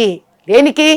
అటువంటి స్వేచ్ఛ భారతదేశము ఈ బోడి తెల్లోడు నేర్పించిన స్వేచ్ఛ కాదు, అనంత స్వేచ్ఛతోటి 2000 సంవత్సరాల క్రితం ఏ స్త్రీ శక్తివంతురాలుగా బతికిందో అటువంటి స్త్రీ స్వేచ్ఛ మళ్ళీ కలగాలని, యుద్ధం చెయ్యగలగాలని, రాజకీయంలో నిలబడగలగాలని, సంస్కృతం వేదాలను పఠించగలగాలని, యజ్ఞం చేసే హక్కు రావాలని, జన్యుధారణ చేసుకోగలగాలని, అటువంటి భారతనాటి కావాలి. మళ్ళీ ఒక గార్గి రావాలి, ఒక లోపాముద్ర రావాలి, ఒక సీతమ్మ వారు రావాలి, వీళ్ళందరూ తిరిగి రావాలి మళ్ళీ భారతదేశంలో. వీళ్ళేంటయ్యా మనకు నేర్పించేది? అటువంటిది రావాలని మళ్ళీ రెండు వర్గాలు కోరుకోవాలి, అప్పుడు పరిష్కారం దొరుకుతుంది. అంతేగాని ఇద్దరిది తప్పు కాదు, ఇద్దరిలో రెండు పక్కల తప్పులు ఉన్నాయి, ఇద్దరిలోనూ తప్పులు లేవు. ఇద్దరిలో ఎవరి మీద ఎవరికి కోపాలు లేవు, ద్వేషాలు లేవు, భయం బాధ. ఇప్పుడు Asaduddin Owaisi politics clean politics చేస్తున్నాడా, పొల్యూటెడ్ పాలిటిక్స్ చేస్తున్నాడా మీ దృష్టిలో? నేను ఎప్పుడు జై పాలస్తీన్ అనలేదండి, నేను జై పాలస్తీన్ అనలే. ఓకే, నాకు బుద్ధుడికి నేను ఎప్పుడు జై భారత్ మాతాకి జై అనను అని అనలే. నేను బుద్ధి ఎరిగి ఎప్పుడు రామచంద్రుడి తల్లి కౌసల్యాదేవిని తిట్టలే. నేను బుద్ధి ఎరిగి ఎప్పుడు మా తమ్ముళ్ళు అక్క చెల్లెళ్ళు అన్నదమ్ములు భాగ్యలక్ష్మీదేవి అమ్మవారు ఇంటికి వచ్చి గిన్నెలు దోముతుందని నేను అనలే. నేను బుద్ధి ఎరిగి ఏ రోజు హిజాబ్ వేసుకోకపోతే నువ్వు స్త్రీవే కాదు, ఉత్తరప్రదేశ్లో మగవాడు పెళ్ళాన్ని ఇద్దరు చిన్న ఆడబిడ్డల్ని ఇద్దరిని ఒక ముస్లిం హిజాబ్ వేసుకోలేని చంపేసినా కూడా మాట్లాడకుండా ఉంటాను. ఇవన్నీ మరి క్లీన్ పాలిటిక్స్ ఎట్లయితాయో నాకు తెలియవండి. I don't know if this is clean politics. మరి 11 ఏళ్ళుగా 11 ఏళ్ళు కాదు 45 ఏళ్ళు ఆయన చేస్తున్నది, కానీ 11 ఏళ్ళుగా కేంద్ర ప్రభుత్వంలో ఉన్న మోడీ గారు కానీ అమిత్ షా గారు కానీ ఏ రాష్ట్రంలో చాలా రాష్ట్రాల్లో ఉన్న మత రాజకీయ నాయకుల పట్ల కానీ లేకపోతే వివిధ ప్రతిపక్ష నాయకుల మీద కానీ అవినీతి కేసులు, ఈడీ కేసులు, ఇన్ని కేసులు పెట్టారు. ఇంతవరకు ఒక్క సింగల్ కేసు అసదుద్దీన్ మీద ఎందుకు లేదంటారు? అసదుద్దీన్ ని సపోర్ట్ చేసే కొన్ని సంస్థలు ఉన్నాయి. ఏంటంటే అసదుద్దీన్ సపోర్ట్ చేసే కొన్ని సంస్థలు ఉన్నాయి, వాళ్ళందరి మీద కూడా ఈడీ రైడ్లు జరిగాయి. అవునా? మీరు తీయండి, బయట తీయండి. పోనీ అసదుద్దీన్ ఏ రోజైనా ఏ కేసు అయినా బ్యారిస్టర్ లాగా ఏదన్నా పోరాడడం చూసారా మీరు? రోజు దాకా చరిత్రలో లేదు. పోరాడకపోయినా అంటే డబ్బులు ఎక్కడి నుంచి వచ్చాయి మరి? అదే అద్దె కొంప నుంచి, ఒక అద్దె కొంప నుంచి ఎవడో ఇలా ఇసిరేస్తే వచ్చిన ఒక బైకు నుంచి మరి 5 ఎకరాలు కూతురికి కోట్లలో ఎంగేజ్మెంట్. మేబట్టి వాళ్ళన్నా వ్యాపారస్తులు. ఎక్కడి నుంచి వచ్చిందంటే ఎక్కడి నుంచి వచ్చిందో దాన్ని చెయ్యాలి ఈడీ రైడ్. చేశారా? ఎక్కడ చేశారు చెప్పండి, మరి ప్రేక్షకులకు తెలవని. అంటే మీరు ఇప్పుడు నన్ను ఇలా సడన్ గా అడుగుతున్నారు కాబట్టి పేరు స్ఫురించట్లేదు. చార్మినార్ వైపు మీరు వెళుతూ ఉంటే, ఎయిర్పోర్ట్ వైపు వెళ్తుంటే అన్ని వాళ్ళ షాపులే, వాళ్ళవే ఇవి ఉంటాయి. ఏది మన ఫంక్షన్ హాల్స్ అన్ని వాళ్ళవే ఉంటాయి. వాళ్ళందరినీ చేశారు, ఈడీ రైడ్లు జరిగాయి వాళ్ళ మీద, భయంకరంగా జరిగాయి, ఇంకా జరుగుతాయి, ఇంకా జరుగుతాయి. ఎందుకంటే మరి దాంట్లో తేలింటది కదా, ఒకవేళ నిజంగా వాళ్ళు ఎంఐఎం కు ఫండ్ ఇచ్చింది అంటే ఇది ఒక వన్ డే ప్రాసెస్ కాదు ఇది. ఓకే, ఇది ఒక రోజు ప్రాసెస్ కాదు. 11 years దిస్ ఈజ్ సరిపోలేదా? 11 అంటే రాగానే అసదుద్దీన్ పట్టుకుంటే మీకు దేశంలో వెళ్ళే బాధలు ఏవేంటి? ఎకనామికల్లీ ఎక్కడ స్థాయి నుంచి ఏ స్థాయికి పట్టుకొచ్చి ఆర్థిక వ్యవస్థను ఎక్కడి నుంచి ఎక్కడ తీసుకెళ్ళాడు ఆయన? 90 పైసలకు తీసుకెళ్ళాడు డాలర్ను. 90 పైసలకి డాలర్ని తీసుకొని వెళ్ళాడా? 90 రూపాయలకి డాలర్ని తీసుకొని వెళ్ళాడా అనేది కనుక మీరు మాట్లాడదలుచుకుంటే 10వ స్థానంలో ఆర్థికంగా ఉన్న దగ్గర నుంచి కూడా ఆయన 5వ స్థాయికి కూడా తీసుకొని వెళ్ళాడు. జీడిపి 65 సంవత్సరాల నుంచి సర్వనాశనం చేసిన దాన్ని 11 ఏళ్లలో ఆ మాత్రం తీసుకొని రాగలగడం అంటే చిన్న విషయం కాదు. ఉండండి, అటు పక్కన పాకిస్తాన్ ఆక్యుపైడ్ స్థానం నుంచి టెర్రరిస్టులు వచ్చి అన్యాయంగా ఆడకూతుళ్ళ సౌమంగళ్యాన్ని తీసేస్తే బార్డర్ మొత్తం ఆగకుండా నిరవధికంగా పోరాడి వాళ్ళ స్థానాన్ని వాళ్ళకి చూపించడమే కాకుండా అటు పక్కన న్యూక్లియర్ వెపన్ని కూడా వేసి వాళ్ళ న్యూక్లియర్ స్టేషన్ని కూడా ధ్వంసం చేయడం అంటే చిన్న పన్న విషయం కాదు. ఇందిరాగాంధీ గారు ఎప్పుడో చేశారు కదా. అదిగా చూసాం కదా ఎంత బాగా చేశారో ఆవిడ, ఎంతమంది చచ్చిపోయారో తెలుసుగా మాకు. ఆవిడ చేసిన ఘనకార్యంలో ఏదో మనము గొప్పగా ఫీల్ అవడం కాదు. ఈరోజు మన వెస్ట్ బెంగాల్ ఆ బంగ్లాదేశ్ వల్లే హింస పడుతోంది. ఆ బంగ్లాదేశ్ లోనే మనవాడు హిందువు రోడ్డు మీద తగలబడి చచ్చిపోయాడు ఈరోజు. ఆ జార్ఖండ్ అటు పక్కన మీరు వెళ్ళి చూస్తే హృదయ విదారకంగా ఉంటుంది. అంటే ఏడుపు వస్తుంది అక్కడ స్త్రీలు పడే బాధలు. నిజమే గానీ మరి మన ఎందుకు RSS గాని మోడీ గాని బంగ్లాదేశ్ లో హిందువులపై జరుగుతున్న ఇన్ని ఆ ఘోరాల మీద ఎందుకు స్పందించట్లేదు? ఎందుకు అంతర్జాతీయ ఇక్కడ ఎందుకు చేయట్లేదు అంటారు మీరు, దాని తర్వాత ఏమో అక్కడ ఎందుకు చేయట్లేదు అంటారు మీరు. ఒక చిన్న విషయం చెప్తా. మోదీ గారు చాలా కాలం క్రితమే ఆయన పవర్లోకి వచ్చాక రైతులందరినీ కూడా సంరక్షించడానికి కాపాడడానికి కొత్తలోనే ఆయన దాన్ని ప్రైవేటైజ్ చేసి కార్పొరేట్ స్టైల్ పట్టుకొద్దాము, మధ్యలో ఉన్న మిడిల్ మ్యాన్ని తీసేద్దామని చాలా స్వచ్ఛందంగా ముందుకు వచ్చాడు ఆయన. అది కూడా అదానికి ఇద్దామనే మీరు ఇప్పుడు అదానికి ఇవ్వదలుచుకుంటే గనక మీరు రైతులందరూ బాగుపడుతుంటే ఒక అదాని కాకపోతే ఒక సుడానీ పేరు ఉంటుంది. పేర్లో ఏముందండి, భలే చెప్తారు మీరు. రాజీవ్ గాంధీ లాగా బోఫర్స్ ఆయన తీసేసుకోలే కదా, ఏదో తలకాయకి ఇవ్వాలి. ఈ తలకాయో ఆ తలకాయో ఆ తలకాయో ఆ తలకాయో తలకాయని చూస్తారా మీరు? వాళ్ళకి లాభం జరిగిందా లేదా చూస్తారా? బోఫోర్స్ అలా కాదు. ఇటలీకే రాజీవ్ గాంధీ అత్తగారింటికి ఇచ్చుకున్నాడండి.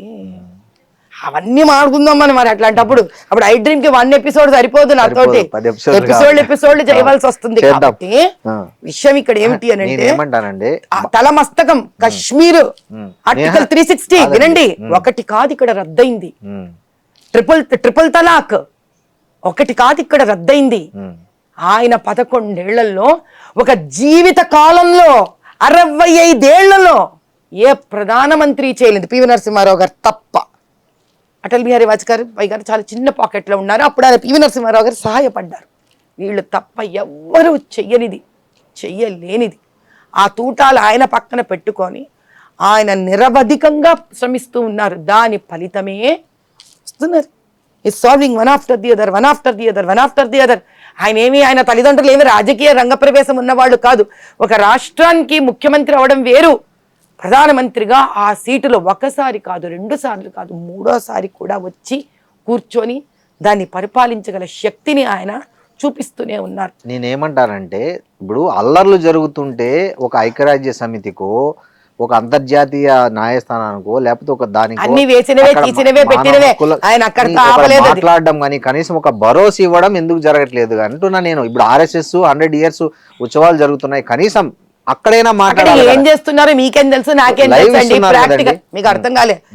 సంఘము RSS భూమి మీద ఆన్ ఫీల్డ్ ఏం చేస్తుందో తెలియాలంటే ఫస్ట్ మీరు ఒక కెమెరాని తీసుకొని వినండి. RSS ఎప్పుడు బయటకు వచ్చి మాట్లాడలే. RSS ఏ రోజు బయటకు వచ్చి ఏదో దేశభక్తి పరంగా 2 ముక్కలు మాట్లాడతారు తప్ప వాళ్ళు ఏ రోజు రాజకీయ పరంగా మాట్లాడరు. వాళ్ళలో గొప్పతనం ఏం తెలుసా, తనను తానే విశ్లేషించుకునే గొప్పతనం ఉంది RSS కి. ఎవ్వడికి లేని గొప్పతనం RSS సంఘకుంది. పూర్తి వినండి. అనుభూతి తెలపడానికి ఏంటండి? సానుభూతి నోటితో తెలిపితే ఏం చేస్తారండి? చచ్చిన వ్యక్తి ప్రాణం బయటకు వస్తుందా? రాదు. ఢిల్లీలో మొన్న బంగ్లాదేశ్ హై కమిషన్ మీద అటాక్ చేసింది ఎవరండి? ఎవరు విహెచ్పి సంఘు వాళ్ళేనండి చేసింది. ఏ రాజకీయ నాయకుడు ఏం చేయలే, వాళ్ళే చేశారు. అతి పెద్ద దండయాత్ర చేశారు దాని మీద. వాళ్ళు చెయ్యని పని లేదు, వాళ్ళు కాపాడని స్థానం లేదు. ఇది ఎందుకు సమస్య వస్తుందో మీకు చెప్తా. అక్కడ గనక ఏ బంగ్లాదేశీ విద్రోహకారులు హిందువుని కలిస్తే, ఇక్కడ హమాసు పాలస్తీనా ఇజ్రాయెల్ గొడవలు జరిగితే అసదుద్దీను ఇజ్రాయెల్ మ్యాప్ వేసి మనుషులను నడిపించడమో, జై పాలస్తీన్ అన్నాడే, ఏ ఆ వ్యక్తికి హిందూ మీద ఇదే ఇస్లామిక్ కంట్రీస్ అన్యాయం చేస్తుంటే నోరు తగలదా? ఎంతసేపు ఆర్ఎస్ఎస్ విహెచ్పి మోదీ గారు మాట్లాడాలా? ఎందుకు? వీళ్ళకి హిందువులు ఇక్కడ దేశం వాడు కాదా? అక్కడ అన్యాయం జరిగితే హమ్మస్ నీకు కనిపిస్తుందా? ఇక్కడ అన్యాయం నీకు కనిపించట్లేదా? నువ్వు మాట్లాడవా? నీ తమ్ముడు మాట్లాడా? కాంగ్రెస్ మాట్లాడదా? రాహుల్ గాంధీ మాట్లాడా? ఇది కావాలి. ఎంతసేపు ఒక హిందువుని కాపాడుకోవడం మా హిందువుల బాధ్యతేనా? వేరే వేరే దేశాల్లో ఉన్న ముస్లింల కోసం మీరు తట్టుపడాయించట్లేదు. ఇక్కడ చేస్తున్న ర్యాలీ ఎవరు చేశాడు? ఏం ర్యాలీ? కాదు అసదుద్దీన్ ఏం ర్యాలీ చేశాడు? బయట చెప్పండి ఇప్పుడు మీరు నాకు. కేవలం భారతదేశంలోని ఒక హిందువుకే పట్టింది ఎక్కడ హిందూ హింసపడుతున్నా కాపాడుకోవడానికి. వీళ్ళు మాత్రం ఇక్కడ తిండి తింటూ, ఇక్కడ డబ్బులు సంపాదిస్తూ, ఇక్కడ డబ్బులు స్కాములు చేసుకుంటూ మేరా పాకిస్తాన్ మేరా హే హమారా హే అంటారా? హిందువు తగలబడిపోతే నోరు తెరిచి మాట్లాడరా? వీళ్ళు ఏ రోజైతే మాట్లాడతారో, వీళ్ళు ఏ రోజైతే ఇక్కడ తగలబెడతారో బంగ్లాదేశ్ పఠాన్ని, సోకాల్డ్ కాంగ్రెస్ అండ్ ముస్లింలు, ముస్లిం రాజకీయ నాయకులు, మౌలానాలు, ముల్లాలు, ఆ రోజు భారతదేశం చుట్టూ ఉన్న ముస్లిం రాజ్యాలు కింద నుంచి వణుకుతాయి హిందువులు ఏమనాలంటే. అది కోరుకోవాలి మనం. కరెక్ట్, మీరు చెప్పింది కరెక్ట్. అది కోరుకోవాలి మనం. వాళ్ళకు తెలుసు భారతదేశంలో ఉన్న ఈ ముస్లింలు కూడా, ఈ ముస్లింల పైన ఉన్న అధికారపరంగా ఉన్న ముస్లిం రాజకీయ నాయకులు ఈరోజు ఎందుకనలే, बांग्लादेश यहां से तेरे को मैं आवाज भी जा रहा हूं, जय बोलो भारत माता की, उखाड़ के फेंक देंगे अगर तूने मेरे हिंदू को जलाए. ఎందుకనలే అనాలి? రాహుల్ గాంధీ ఎందుకనలే? ప్రియాంక ఎందుకనలే? సోనియా ఎందుకనలే? తమిళనాడులో వాళ్ళు ఎందుకనలే? రేవంత్ రెడ్డి ఎందుకనలే? కేరళలో ఎందుకనలే? వెస్ట్ బెంగాల్ ఎందుకనలే? జార్ఖండ్ ఎందుకనలే? అన్న రోజు భారతదేశం చుట్టుపక్కల ఉన్న ప్రతి కంట్రీ ఒక హిందువుని ముట్టుకోవాలంటే భయపడుతుంది. ఆ మార్పు భారతదేశంలో రావాలి. మేము అందరి కోసం పనిచేస్తామండి. హిందువులు అందరి కోసం పనిచేస్తాం. బీదవాడని బాధ వింటే వాడు ఏ మతమా ఏమో సంబంధం లేకుండా వెళ్ళి సహాయపడతాం. ఎందుకు తెలుసా? చివరికి భారతమాత బిడ్డలు కదా వాళ్ళు అని, మన అన్నదమ్ములే కదా, అక్క చెల్లెళ్ళే కదా అని. సో వాళ్ళు ఏమంటారంటే, మణిపూర్ తగలబడిపోతుంటే ఏ రోజు మోడీ మాట్లాడలేదు. అరే పక్క వాళ్ళ గురించి నీకెందుకురా? మణిపూర్ మందే కదండి. ఈ మాటలు మాట్లాడే వెధవకి ఎవడైతే మాట్లాడాడు అడ్డమైన మాటలు, వాడికి ఫస్ట్ వాడేం చేశాడని అడుగుతున్నా నేను. నీవేం చేసావు? ఇప్పుడు అదే ఒక సామాన్యుడు జై పాకిస్తాన్ అంటే వారిని సాయంత్రానికి తెచ్చి లోపలేసి రిమాండ్కి పంపిస్తున్నారే, మరి ఇంత పార్లమెంట్ ఏం చేయలేదు, ఊరికి చేశారండి. మొన్న నల్ల చెరువులో ఒక అబ్బాయి జై పాకిస్తాన్ అని అబ్బాయి కేసు కట్టి వారం రోజులు అయింది రిమాండ్కి పంపించి, విత్-ఇన్ 2 days లో అరెస్ట్ చేశారు. మరి ఇంత పబ్లిక్ గా అంటున్న వాళ్ళ విషయంలో మరి ఎందుకు గమ్మునున్నారు? మరి మీకు ఒక విషయం చెప్తాను చూడండి. ఈ వ్యక్తి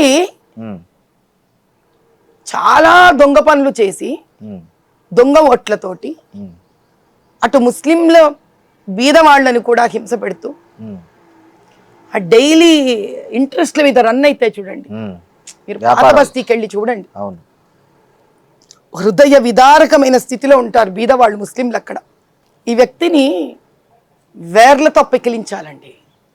మోదీ గారి ఐడియా ఏంటో నాకు తెలియదు, ఇక్కడ కూర్చొని నేను ఆయన ఐడియా అని చెప్తా, కానీ నా ఐడియా వేర్లతో పెకిలించాలి. ఎందుకంటే ఈ వ్యక్తి వల్ల ఆ బీద ముస్లింకి లాభం లేదు, ఆ హిందువుకి లాభం లేదు.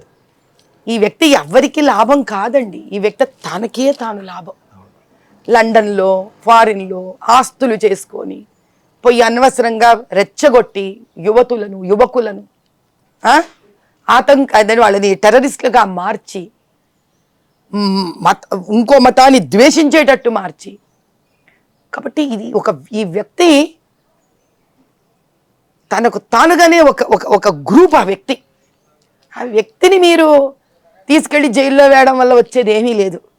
ఆ వ్యక్తి వెనక జరుగుతున్నవి, ఈ వ్యక్తి వల్ల వస్తున్న డబ్బులు ఈ దేశానికి. అంటే పాకిస్తాన్ నుంచి కూడా వస్తుంటాయంటారా? ఎక్కడి నుంచో వస్తాయి. అడ్డకొంపోడికి ఇన్ని డబ్బులు ఏమిటండి? మళ్ళీ మీరు అదే మాట్లాడతారు. ఏమో ఎక్కడెక్కడి నుంచి వస్తున్నాయో, రాకపోతే ఎలా చేస్తాడు ఇన్ని పనులు?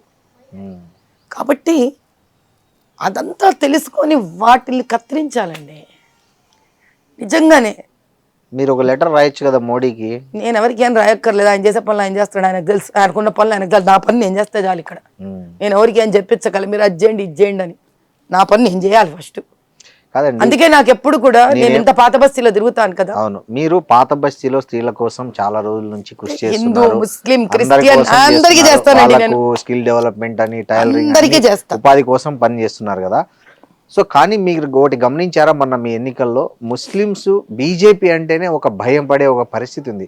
ఫస్ట్ దాన్ని ఎందుకు మీరు బయటికి తీసుకురావాలంటే మీ దగ్గర ఉన్న యాక్షన్ ప్లాన్ ఏంటి? సింపుల్ ఒకటే మాట చెప్తానండి. ముస్లిమ్స్కి బీజేపీ అంటే భయం నూరింది ఎంఐఎం. Very clear. మస్జిదులో మౌలాలు ముల్లాలు ఇమాములు వీళ్ళకి ఇదే పని. ముస్లింల తలకెళ్ళ దూర్చడం, బీజేపీ వస్తే నేను చంపేస్తుంది, నేను ఉండనివ్వదు, ఈ తప్పుడు చెడు ప్రచారం చేయడం వాళ్ళ పని. ఇది మారాలి అని అంటే మా బోటి నాయకులు అంటే నేను మోదీ గారి నుంచి కూడా చూసి నేర్చుకున్నా. ఏది అనవసరమో అక్కడ వాళ్ళని దూషించకూడదు. ఇప్పుడు నేను నా చారిటబుల్ ట్రస్ట్ ఉంది, నేను క్రిస్టియన్లకు పనిచేస్తాను, స్త్రీకి పనిచేస్తాను. ఆ స్త్రీ క్రిస్టియన్ అయినా హిందువైనా ముస్లిం అయినా ఎవరైనా కానీ బీదరికం, స్త్రీకి బీదరికం ఉండకూడదు, తల్లికి బీదరికం ఉండకూడదు. అవును. ఈరోజు నిజం చెప్పాలంటే ముస్లింలు కూడా మోదీ గారిని చాలా ఇష్టపడతారు. ఎవరో స్వార్థపరులు చేసుకున్నారు దాన్ని. కానీ నేను ప్రాక్టికల్గా నేను గుజరాత్కి వెళ్ళినప్పుడు, అహ్మదాబాద్ తిరిగినప్పుడు టాక్సీ డ్రైవర్ ముస్లిం. అప్పటికి నేను చాలా ఎన్నో ఏళ్ళ క్రితం, దిస్ ఇస్ ప్రాబబ్లీ ఇన్ 2010 అనుకుంటా, 10-11 టైంలో. ఓకే, నాకు ఇష్టం, I like to know politics. అక్కడ ప్రజలు ఏమి భావిస్తున్నారు అని స్టడీ చేశారు. అతను ఐ వాజ్ సర్ప్రైజ్డ్. ఎంత అభిమానంగా మాట్లాడుతున్నాడంటే మోదీ గారి గురించి. ఆయన అన్నాడు, అమ్మా పతంగులు ఇక్కడ ఇది వరకు చేసేదంతా మేము ముస్లింసే పతంగులు చేసేది. అవును, చాలా పెద్ద పతంగుల పండగని ఆయన చాలా దూరం తీసుకెళ్ళాడు. దానివల్ల మా ఎంతో మందికి దాని మీద ఆధారపడిన వాళ్ళకి ఒక సుస్థిరత వచ్చింది, ఒక జీవనాధారం వచ్చింది. కాబట్టి వాళ్ళదేముందండి, తన కోసం బతికే ఎంఐఎం లాంటి వాళ్ళు స్వార్థపరులు. ఈరోజు కేరళలో కమ్యూనిస్టు పార్టీలు లాంటి వాళ్ళు, ఆ వెస్ట్ బెంగాల్లో మమతా బెనర్జీ లాంటి వాళ్ళు, వాళ్ళకి ఏం పోయిందండి? తెలంగాణ బీజేపీ బండి సంజయ్ గారు కూడా ఇట్లాంటి స్టేట్మెంట్స్ ఇస్తుంటారు కదండి. మన జూబ్లీ హిల్స్ ఎన్నికల్లో కూడా టోపీ ఉన్నోనికి టోపీ లేనోనికి మధ్య పోరాటం ఇది అంటే అప్పుడు సామాన్య ముస్లిం కూడా జనరలైజ్ చేయడం కరెక్ట్. నా స్టేట్మెంట్స్ వేరే, మీరు నాది నా వరకే, మీకు ఇదివరకు కూడా చెప్పాను. నేను వేరే వాళ్ళ గురించి వాళ్ళు ఏం మాట్లాడుతున్నట్టు మీరు వాళ్ళతో ఇంటర్వ్యూ చేసుకోండి. ఓకే, నాతోనే మాట్లాడండి. Very simple. నేను అనేది అట్లాంటి స్టేట్మెంట్స్ వల్ల కూడా బీజేపీ అంటే భయం ఏర్పడుతుంది కదా అని ఆ స్టేట్మెంట్ తో బీజేపీకి భయం ఏర్పడుతుంటే ఈ మేరా పాకిస్తాన్ అన్నప్పుడు భయం వేయట్లేదా ముస్లింలకు కూడా? హిందువులకు భయం వేయదా? కాబట్టి ఎందుకంటే ఊరికే ఏదో కోతి మన రొట్టె ముక్కలా తయారవుతుంది. కాబట్టి మీరు మాట్లాడతాం, మళ్ళీ నేను మాట్లాడతాను, టాపిక్ డైవర్ట్ అయిపోతాం. ఓకే, చెప్పండి. బేసిక్ గా ఇక్కడ ఎవరైతే జెన్యున్ గా భారతదేశ పౌరులు ఉన్నారు, ముస్లింల గురించి క్రిస్టియన్ల గురించి, వాళ్ళు ముస్లింలు క్రిస్టియన్ కానీ భారత పౌరులు భయంకరమైన బీదరికాన్ని అనుభవిస్తున్నారు. వాళ్ళని మనం అందరినీ కలుపుకొని మూకమ్మడిగా ముస్లింలు వీళ్ళ వల్ల అవుతుంది అని వాడే ప్రవర్తన వ్యక్తి మోదీ గారు కాదు. ఆయన ఎప్పుడు తన భాషణలో అందరినీ కలిపి ఒక తాటి కింద మాట్లాడారు. ఆయన సమస్యగా తీసుకొని మాట్లాడతారు. అలా ఆయన ఆధ్వర్యంలో, అలా ఆయన వ్యక్తిత్వం చూసే నేను బయటకు వచ్చాను. ఎందుకు నేను అందరికీ సహాయపడతాను.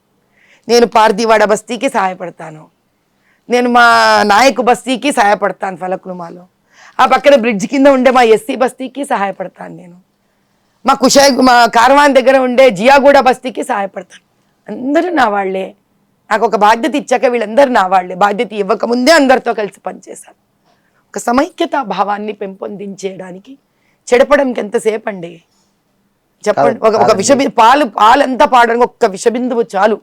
కానీ అది చక్కటి పరవాన్నం అవ్వాలంటే 2 గంటలు వండాలి. ఒక చక్కటి పరవాన్నం అవ్వాలంటే ఆ బెల్లం విరగకుండా పాలు అంత ఈజీ కాదు. కాబట్టి విరగకుండా చక్కటి పరవాన్నం తయారయ్యే భారతదేశం చేయాలనే ప్రయత్నంలో ఆయన ఉన్నారు. అటువంటి తెలంగాణ చేయాలనే ప్రయత్నంలో నేనున్నాను. కాబట్టి అది ఓవర్ నైటో టకటక అవ్వదు కాదండి. మీరు చాలా గట్టి ఫైట్ ఇచ్చారు. అంటే ఎవరు ఊహించలే మీరు అంత గట్టిగా ఫైట్ ఇస్తారని. బహుశా నాకు తెలిసి అసదుద్దీన్ కూడా ఊహించున్నాడు. మీకు తెలుసు అప్పుడు మీకు జరిగిన వెన్నుపోట్లు మీకు తెలిసి ఉంటాయి. దొంగ ఓట్లే పక్కన పెడితే వెన్నుపోట్ల గురించి కూడా మీరు మాట్లాడాల్సి వస్తే ఏం మాట్లాడతారు? వెన్నుపోట్లు లేని ఒక రంగం ఏదుందో చెప్పండి నాకు చూద్దాం. సరే మీ వరకు చెప్పండి. అన్ని జర్నలిజంలో ఉందా? అన్నిట్లో ఉన్నాయండి వెన్నుపోట్లు. అన్నిటికీ సిద్ధపడే ముందుకు రావాలి. ఎవడైనా వెనక నుంచి పోడ్చేవాడి గురించి ఆలోచిస్తారు వ్యక్తి నేను కాదండి. ముందుకు ఎలా వెళ్ళగలనా ఆలోచించే వ్యక్తిని. మొన్నసారి తక్కువ మంది వెన్నుపోటు పొడిచిండే, ఇప్పుడు ఇంకా ఎక్కువ మంది వచ్చి పొడుచుకోండి. రెడీ బస్తమే సవాల్. నన్ను పొడిచేవాడు నా వెనక నుంచి నిలబడి పొడుస్తున్నాడండి. వాడి జీవితం వెనక నిలబడ్డానికి అయిపోలే శ్రీనివాస్ గారు. నేను ముందుకు వెళ్లే మనిషినండి. నేను ఉదయించే సూర్యుడిని. వాళ్ళు వెనక నుంచి పొడిచే అస్తమించే అమావాస్య చంద్రుడు లాంటి వాళ్ళు. ఒకళ్ళు కాకపోతే 10 తృప్తి రాలేదా 100 మంది ధరవండి, రాలేదా 1000 మంది ధరవండి.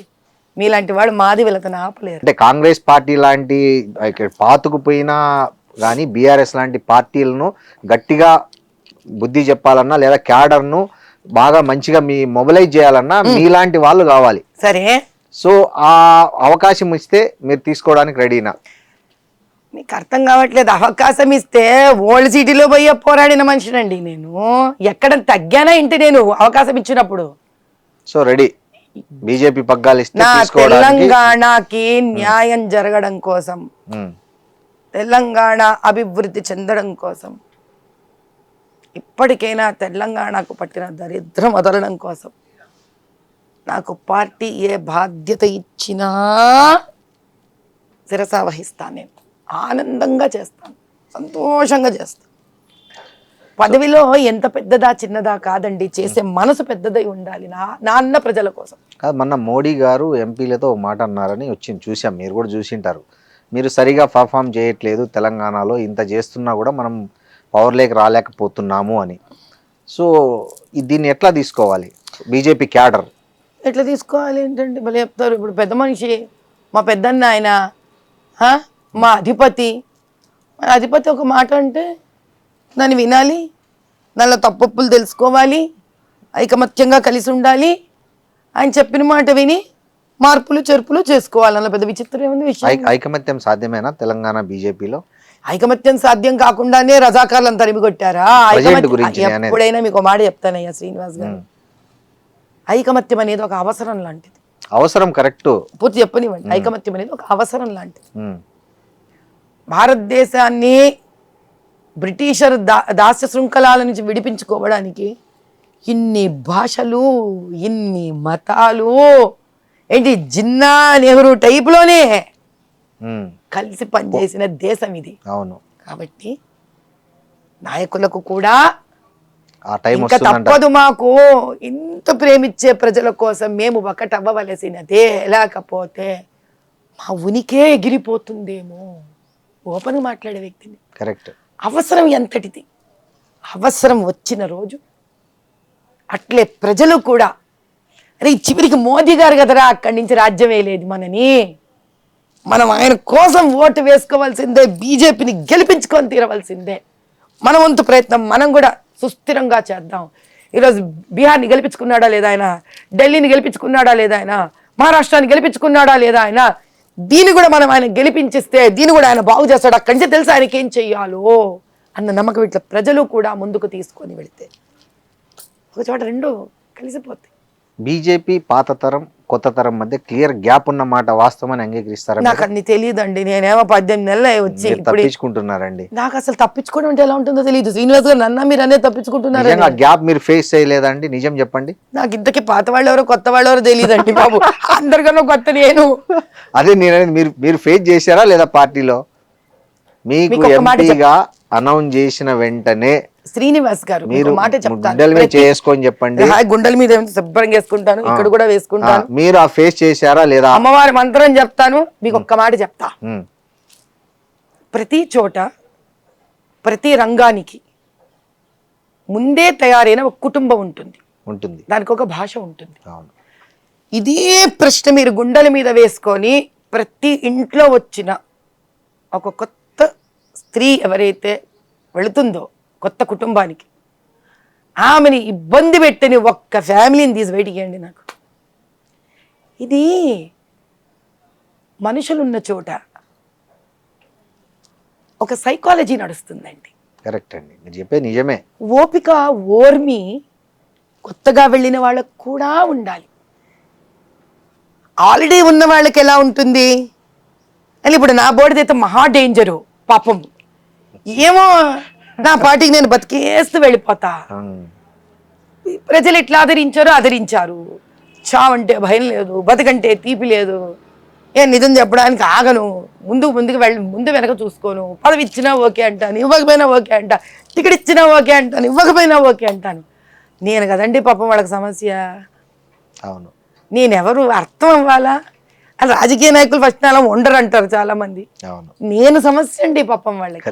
నేను అర్థమైన రోజు వాళ్ళకి పూర్తిగా పాపం ఈవిడ ఏం ఉండదు, ఈవిడికి బుర్రలో మనసులో ఏం ఉండదు, ఈవిడ చివరికి బీజేపీ గెలవాలని మాత్రమే ఉంది, ఈవిడికి వేరే ఉద్దేశమే లేదు అని నేనెవరో వాళ్ళకి పూర్తి తెలిసిన రోజు వస్తుంది చూడండి.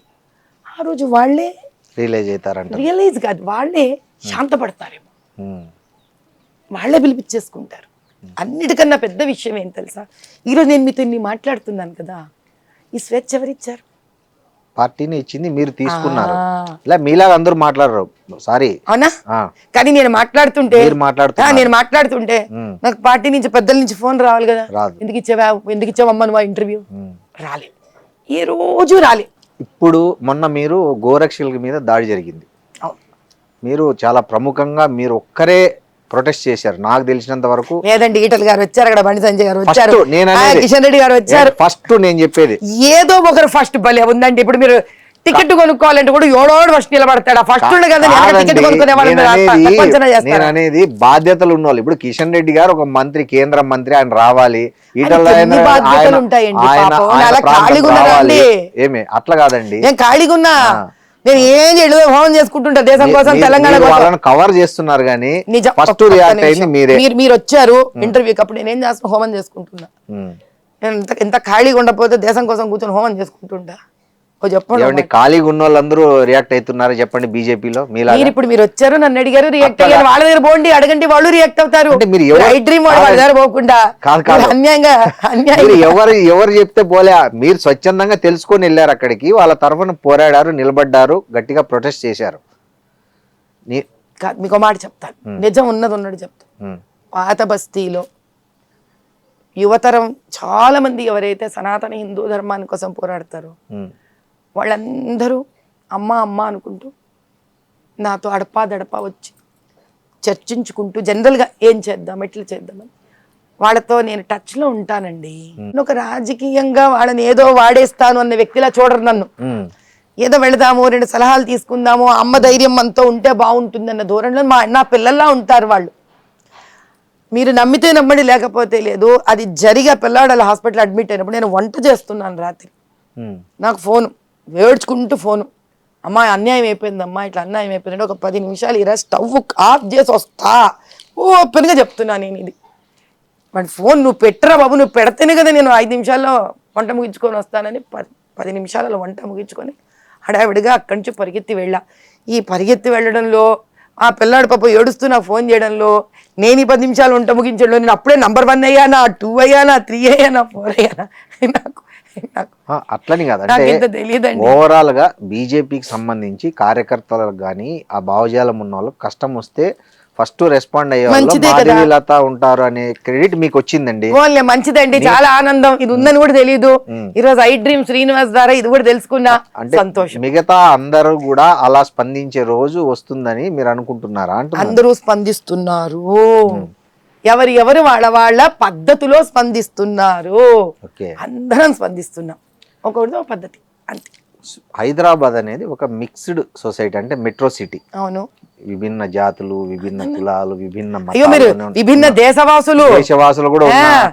మీరు ఆ ఫిలిం నగర్ బంజారా హిల్స్ దగ్గర పోండి, అవును, పారామౌంట్ అపార్ట్మెంట్ కి వెళ్ళారంటే చిట్ట వణుకుతారు మీరు. ఎందుకు? అయ్యో అసలు ఎవరెవరో ఉంటారు అక్కడ. అయ్యో బాబు, సరే పోన్లేండి, మీ ప్రశ్న ముగించండి.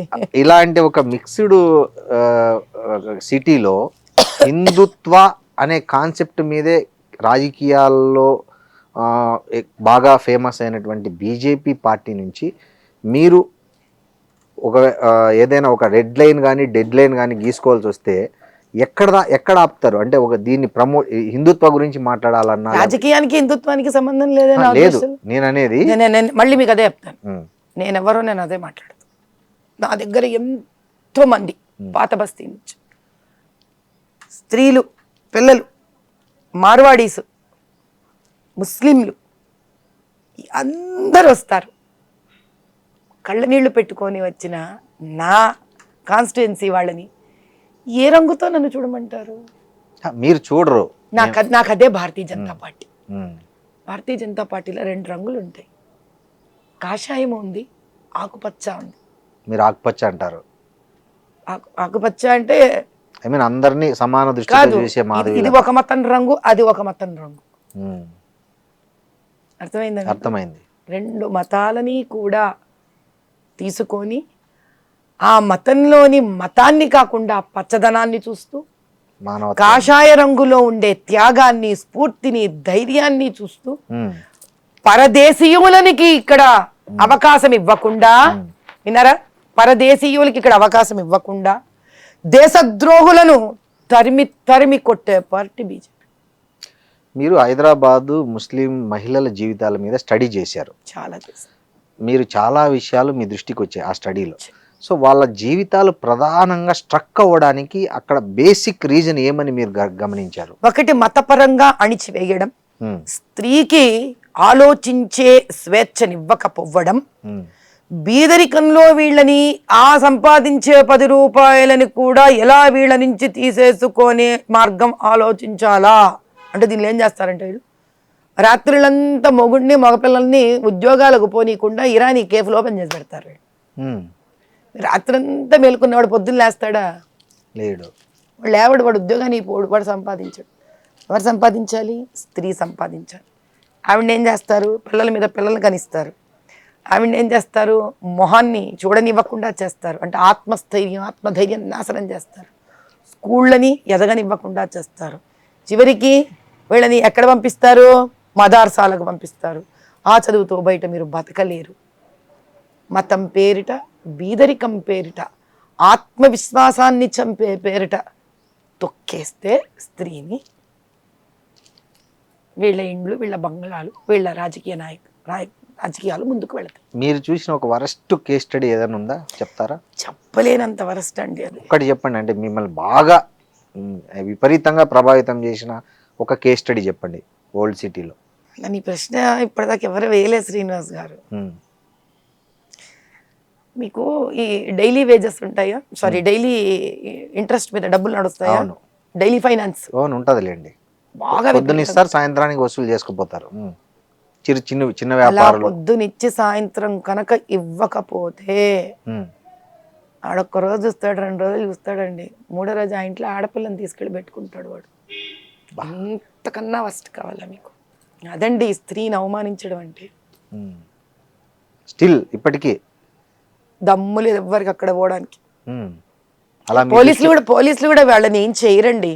ఎందుకు?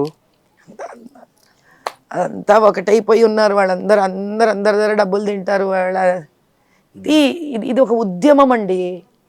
రజాకార్లు ఎక్కడికి పోలేదు, ఇంకా ఇక్కడే ఉన్నారు రజాకార్లు. అది ముస్లిం స్త్రీనా, హిందూ స్త్రీనా, క్రిస్టియన్ స్త్రీనా, ఎస్సీ స్త్రీనా, ఎస్టీ స్త్రీనా, అగర్వాల్ స్త్రీనా, ఏ స్త్రీ ఆ స్త్రీయేనండి. అలా అమ్మాయిని తీసుకుపోయి మళ్ళీ డబ్బులు కట్టే వరకు పంపిరా? అంతే, మీరు ఆ కట్టాల్సింది ఎంత ఉందో అదో వెలగడతాడు వాడు, మళ్ళీ పంపించేస్తాడు. అంటే అమ్మాయిని లిటరల్ గా దాని మీద కేసులు బుక్ చేయడం గానీ. మీరు భలే మాట్లాడతారండి. మర్డర్లు జరుగుతుంటే బయటికి రాదు ఓల్డ్ సిటీలో. సైలెంట్ గా ఉందంటే అక్కడ ఏం జరగట్లేదని కాదు, అక్కడి నుంచి బయటికి రావట్లేదని అర్థం. సో ఈ పంచాయతీ ఎన్నికల్లో బీజేపీ చాలా తక్కువ స్థానాల్లో గెలుచుకుంది రాష్ట్రంలో. మరి ఈ సిచ్యువేషన్లో వచ్చే జిహెచ్ఎంసీ ఎన్నికల్లో బీజేపీ ప్రభావం ఎలా ఉండబోతుంది అంటారు? ప్రజలలో విపరీతమైన ప్రేమ అయితే ఉందండి, కానీ నిజం చెప్పాలంటే నేను చాలా చోట్ల వెళ్ళేసి వచ్చాను. మొన్ననే ఎల్గూరు, రంగంపేట, వరంగల్ వెళ్ళాను నేను. అక్కడ ఎరకల అమ్మాయి, ఎస్టీ అమ్మాయి నెగ్గితే వాళ్ళు నాకు ఫోన్ చేశారు. అక్కడ ఆదివాసీ కళ్యాణ్ అసోసియేషన్ వాళ్ళు ఉంటారు, వాళ్ళని పిలిచారు. అమ్మా నువ్వు రా అమ్మా, నీ చేతులతో, అందులో పిల్ల 7వ నెల కడుపుతో ఉంది, నీ చేతులతో శ్రీమంతం చేసి వెళ్ళు అంటే ఇక్కడి నుంచి ఎలుగురు వెళ్ళా. వెళ్ళి అక్కడ అటు పక్కన ఎస్సీ రిజర్వేషన్ ఒక పిల్లవాడు వచ్చాడు, అమ్మాయి ఎస్టీ అమ్మాయి, ఇంకో రిజర్వేషన్, ముగ్గురు పంచాయతీ ప్రెసిడెంట్లు బీజేపీ వాళ్ళు కూర్చొని ఉన్నారు. ఇంకో మిగతా 2 భద్రాచలం కూడా వెళ్ళొచ్చా నేను. అది కూడా మనకి ఎస్టీ నాయక్ ప్రాంతం. అడిగాను, ఏం రా నాన్న ఏమయ్యింది నీది అంటే, ఏం చెప్పాలమ్మా, ఇష్టం వచ్చినట్టు డబ్బులు వెదజల్లుతున్నారు, ఇష్టం వచ్చినట్టు భోజనాలు పెడుతున్నారు, డబ్బులు ఇస్తున్నారు, ఎక్కడి నుంచి తేనమ్మా డబ్బులు? ఈ ప్రశ్నకు ప్రజలే సమాధానం ఇవ్వాలి. అంత డబ్బు అయితే నేను కూడా నిలబడలేనండి ఎలక్షన్స్, నా చేత కాదు.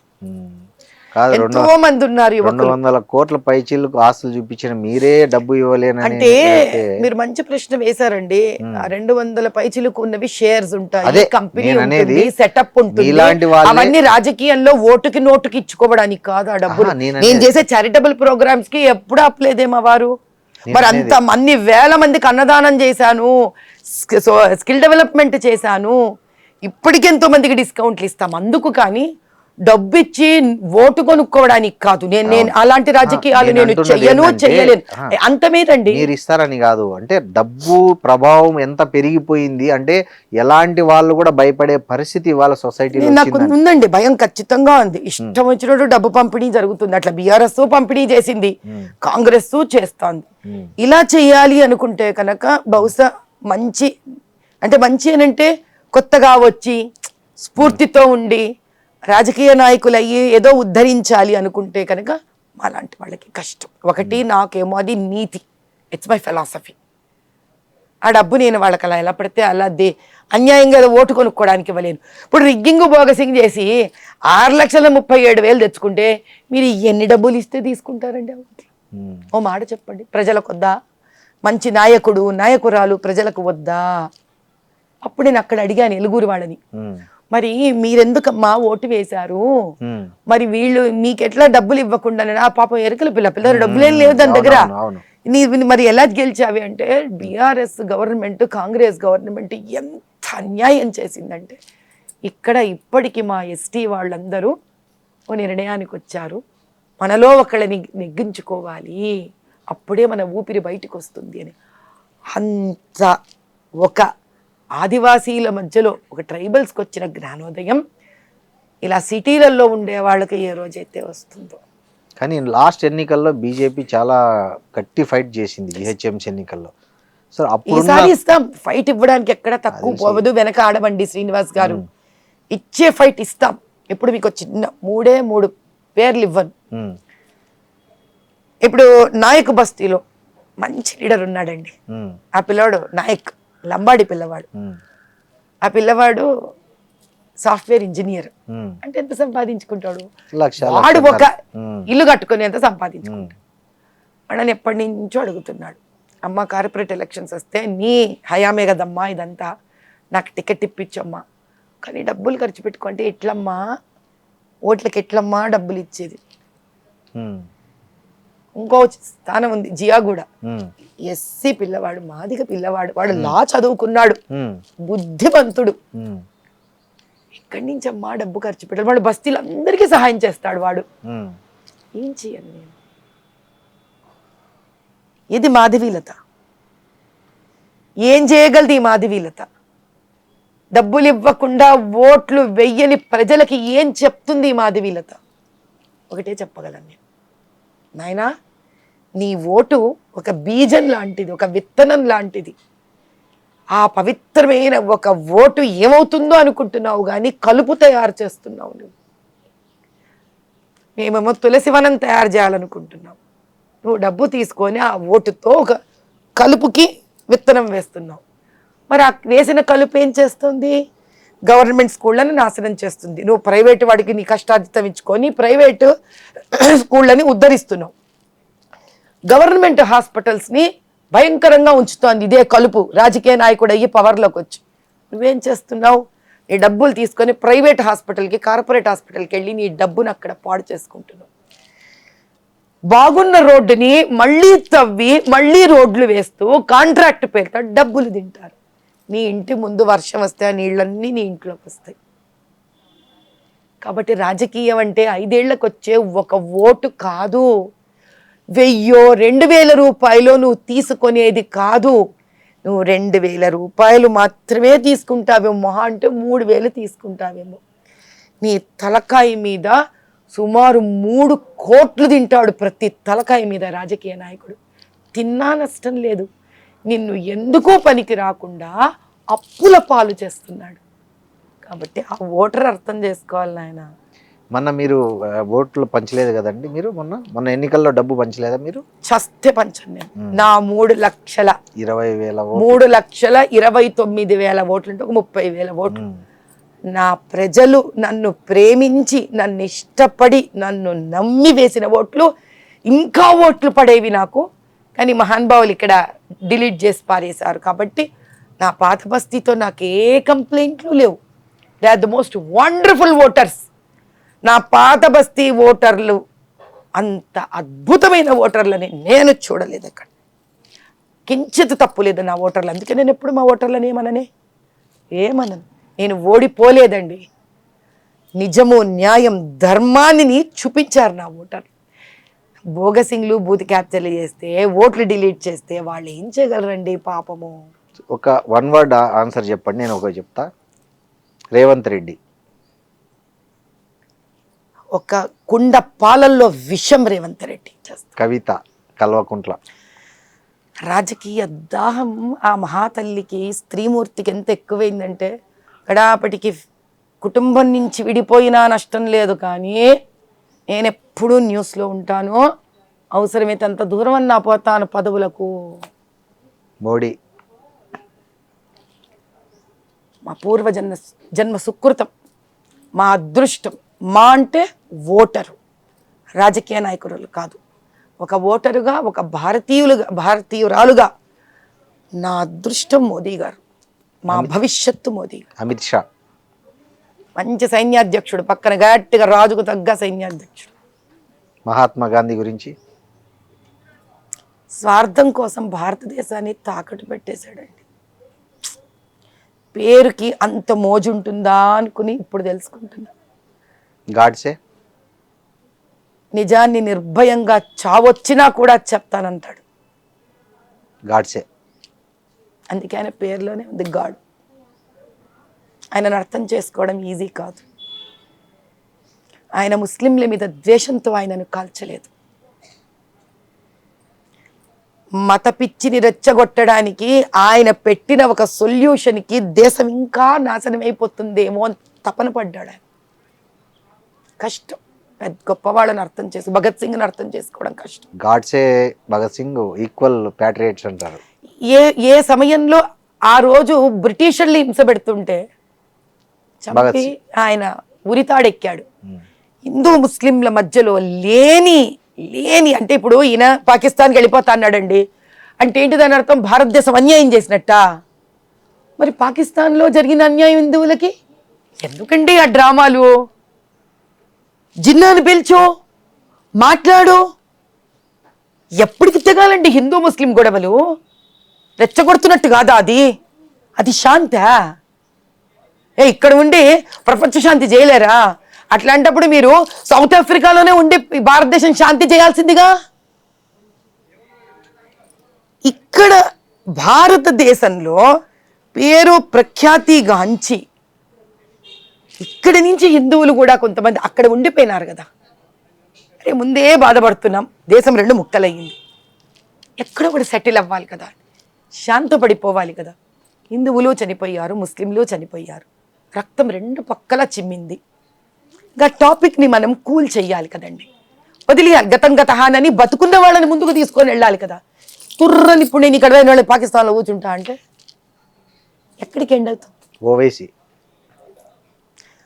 అతను ఇస్లాం మతానికే చిడపురుగు. అతనే కనుక మంచివాడైతే ఇంత బీదరికం ముస్లింలలో ఎందుకుంటుందండి నా పాత బస్తీలో? పోనీ ఇస్లాం దొంగవేట్లు ఏమని చెప్పిందా? ఖురాను బూతు కబ్జాలు చేసుకోమని చెప్పిందా? అన్యాయంగా ఉండమని చెప్పిందా? అధర్మంగా ఉండమని చెప్పిందా? నీ పాత బస్తీలో ముస్లింలకి డైలీ ఫైనాన్స్ డబ్బులు తిప్పేవాడిని కాపాడుకో అని చెప్పిందా? సరే మాధవీలత గారు, అన్ని రాజకీయాలు మాట్లాడాం, పర్సనల్. మీరు మంచి సింగర్ అంట కదా. అయ్యో ఈ గొంతు బొంగురు కాదు అంటే మీరు ఫస్ట్ టైం ఎక్కడ పర్ఫార్మెన్స్ చేశారండి? మీ ఇప్పటికి కనీసం ఈ 18 నెలల్లో అయితే చాలా సార్లు పాడేశాను కాబట్టి నేను వందే మాత్రం కూడా పాడాను. ఓకే, మీకు నచ్చిన మంచి సాంగ్ ఏమన్నా ఒకటి హమ్ చేస్తారా? అమ్మో ఈ గొంతుతోనా? నా పద్ధతిలో ఇంక ఈ పాడిన గొంతుతో ట్రై చేస్తాను. చేయండి. జయ జయ జయ ప్రియ భారత జనయిత్రీ దివ్యధాత్రి, జయ జయ జయ శత సహస్ర నరనారీ హృదయ నేత్రి, జయ జయ జయ ప్రియ భారత జనయిత్రీ దివ్యధాత్రి.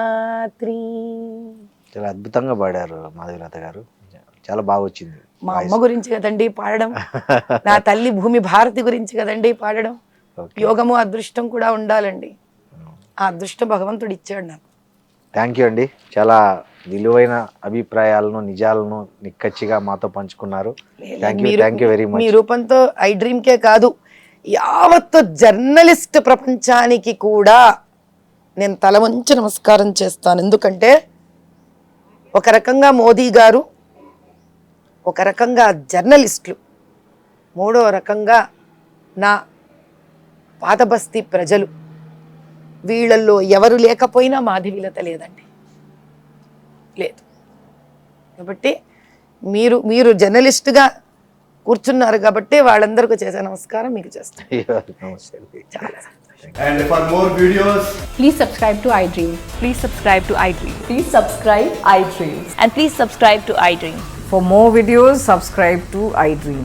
please like, share and subscribe to the channel. Congratulations, iDream. Subscribe to iDream. Subscribe to iDream. So subscribe to iDream Media. iDream ki iDream team andarki huge congratulations. Please subscribe iDream Media. Please subscribe to iDream. Subscribe iDream. Please subscribe to iDream. iDream అంటే నా కళల ఛానల్ను subscribe చేసుకున్న నోరు తిరుగుతలేదు, మీరైతే గంట గుర్తు కొట్టండి. For more such videos, please subscribe to iDream. Subscribe to iDream. Please subscribe to iDream. Please subscribe iDream Media. Please do subscribe to iDream. Please subscribe to iDream Media. For best entertainment and information, please subscribe iDream. And don't forget to subscribe to iDream.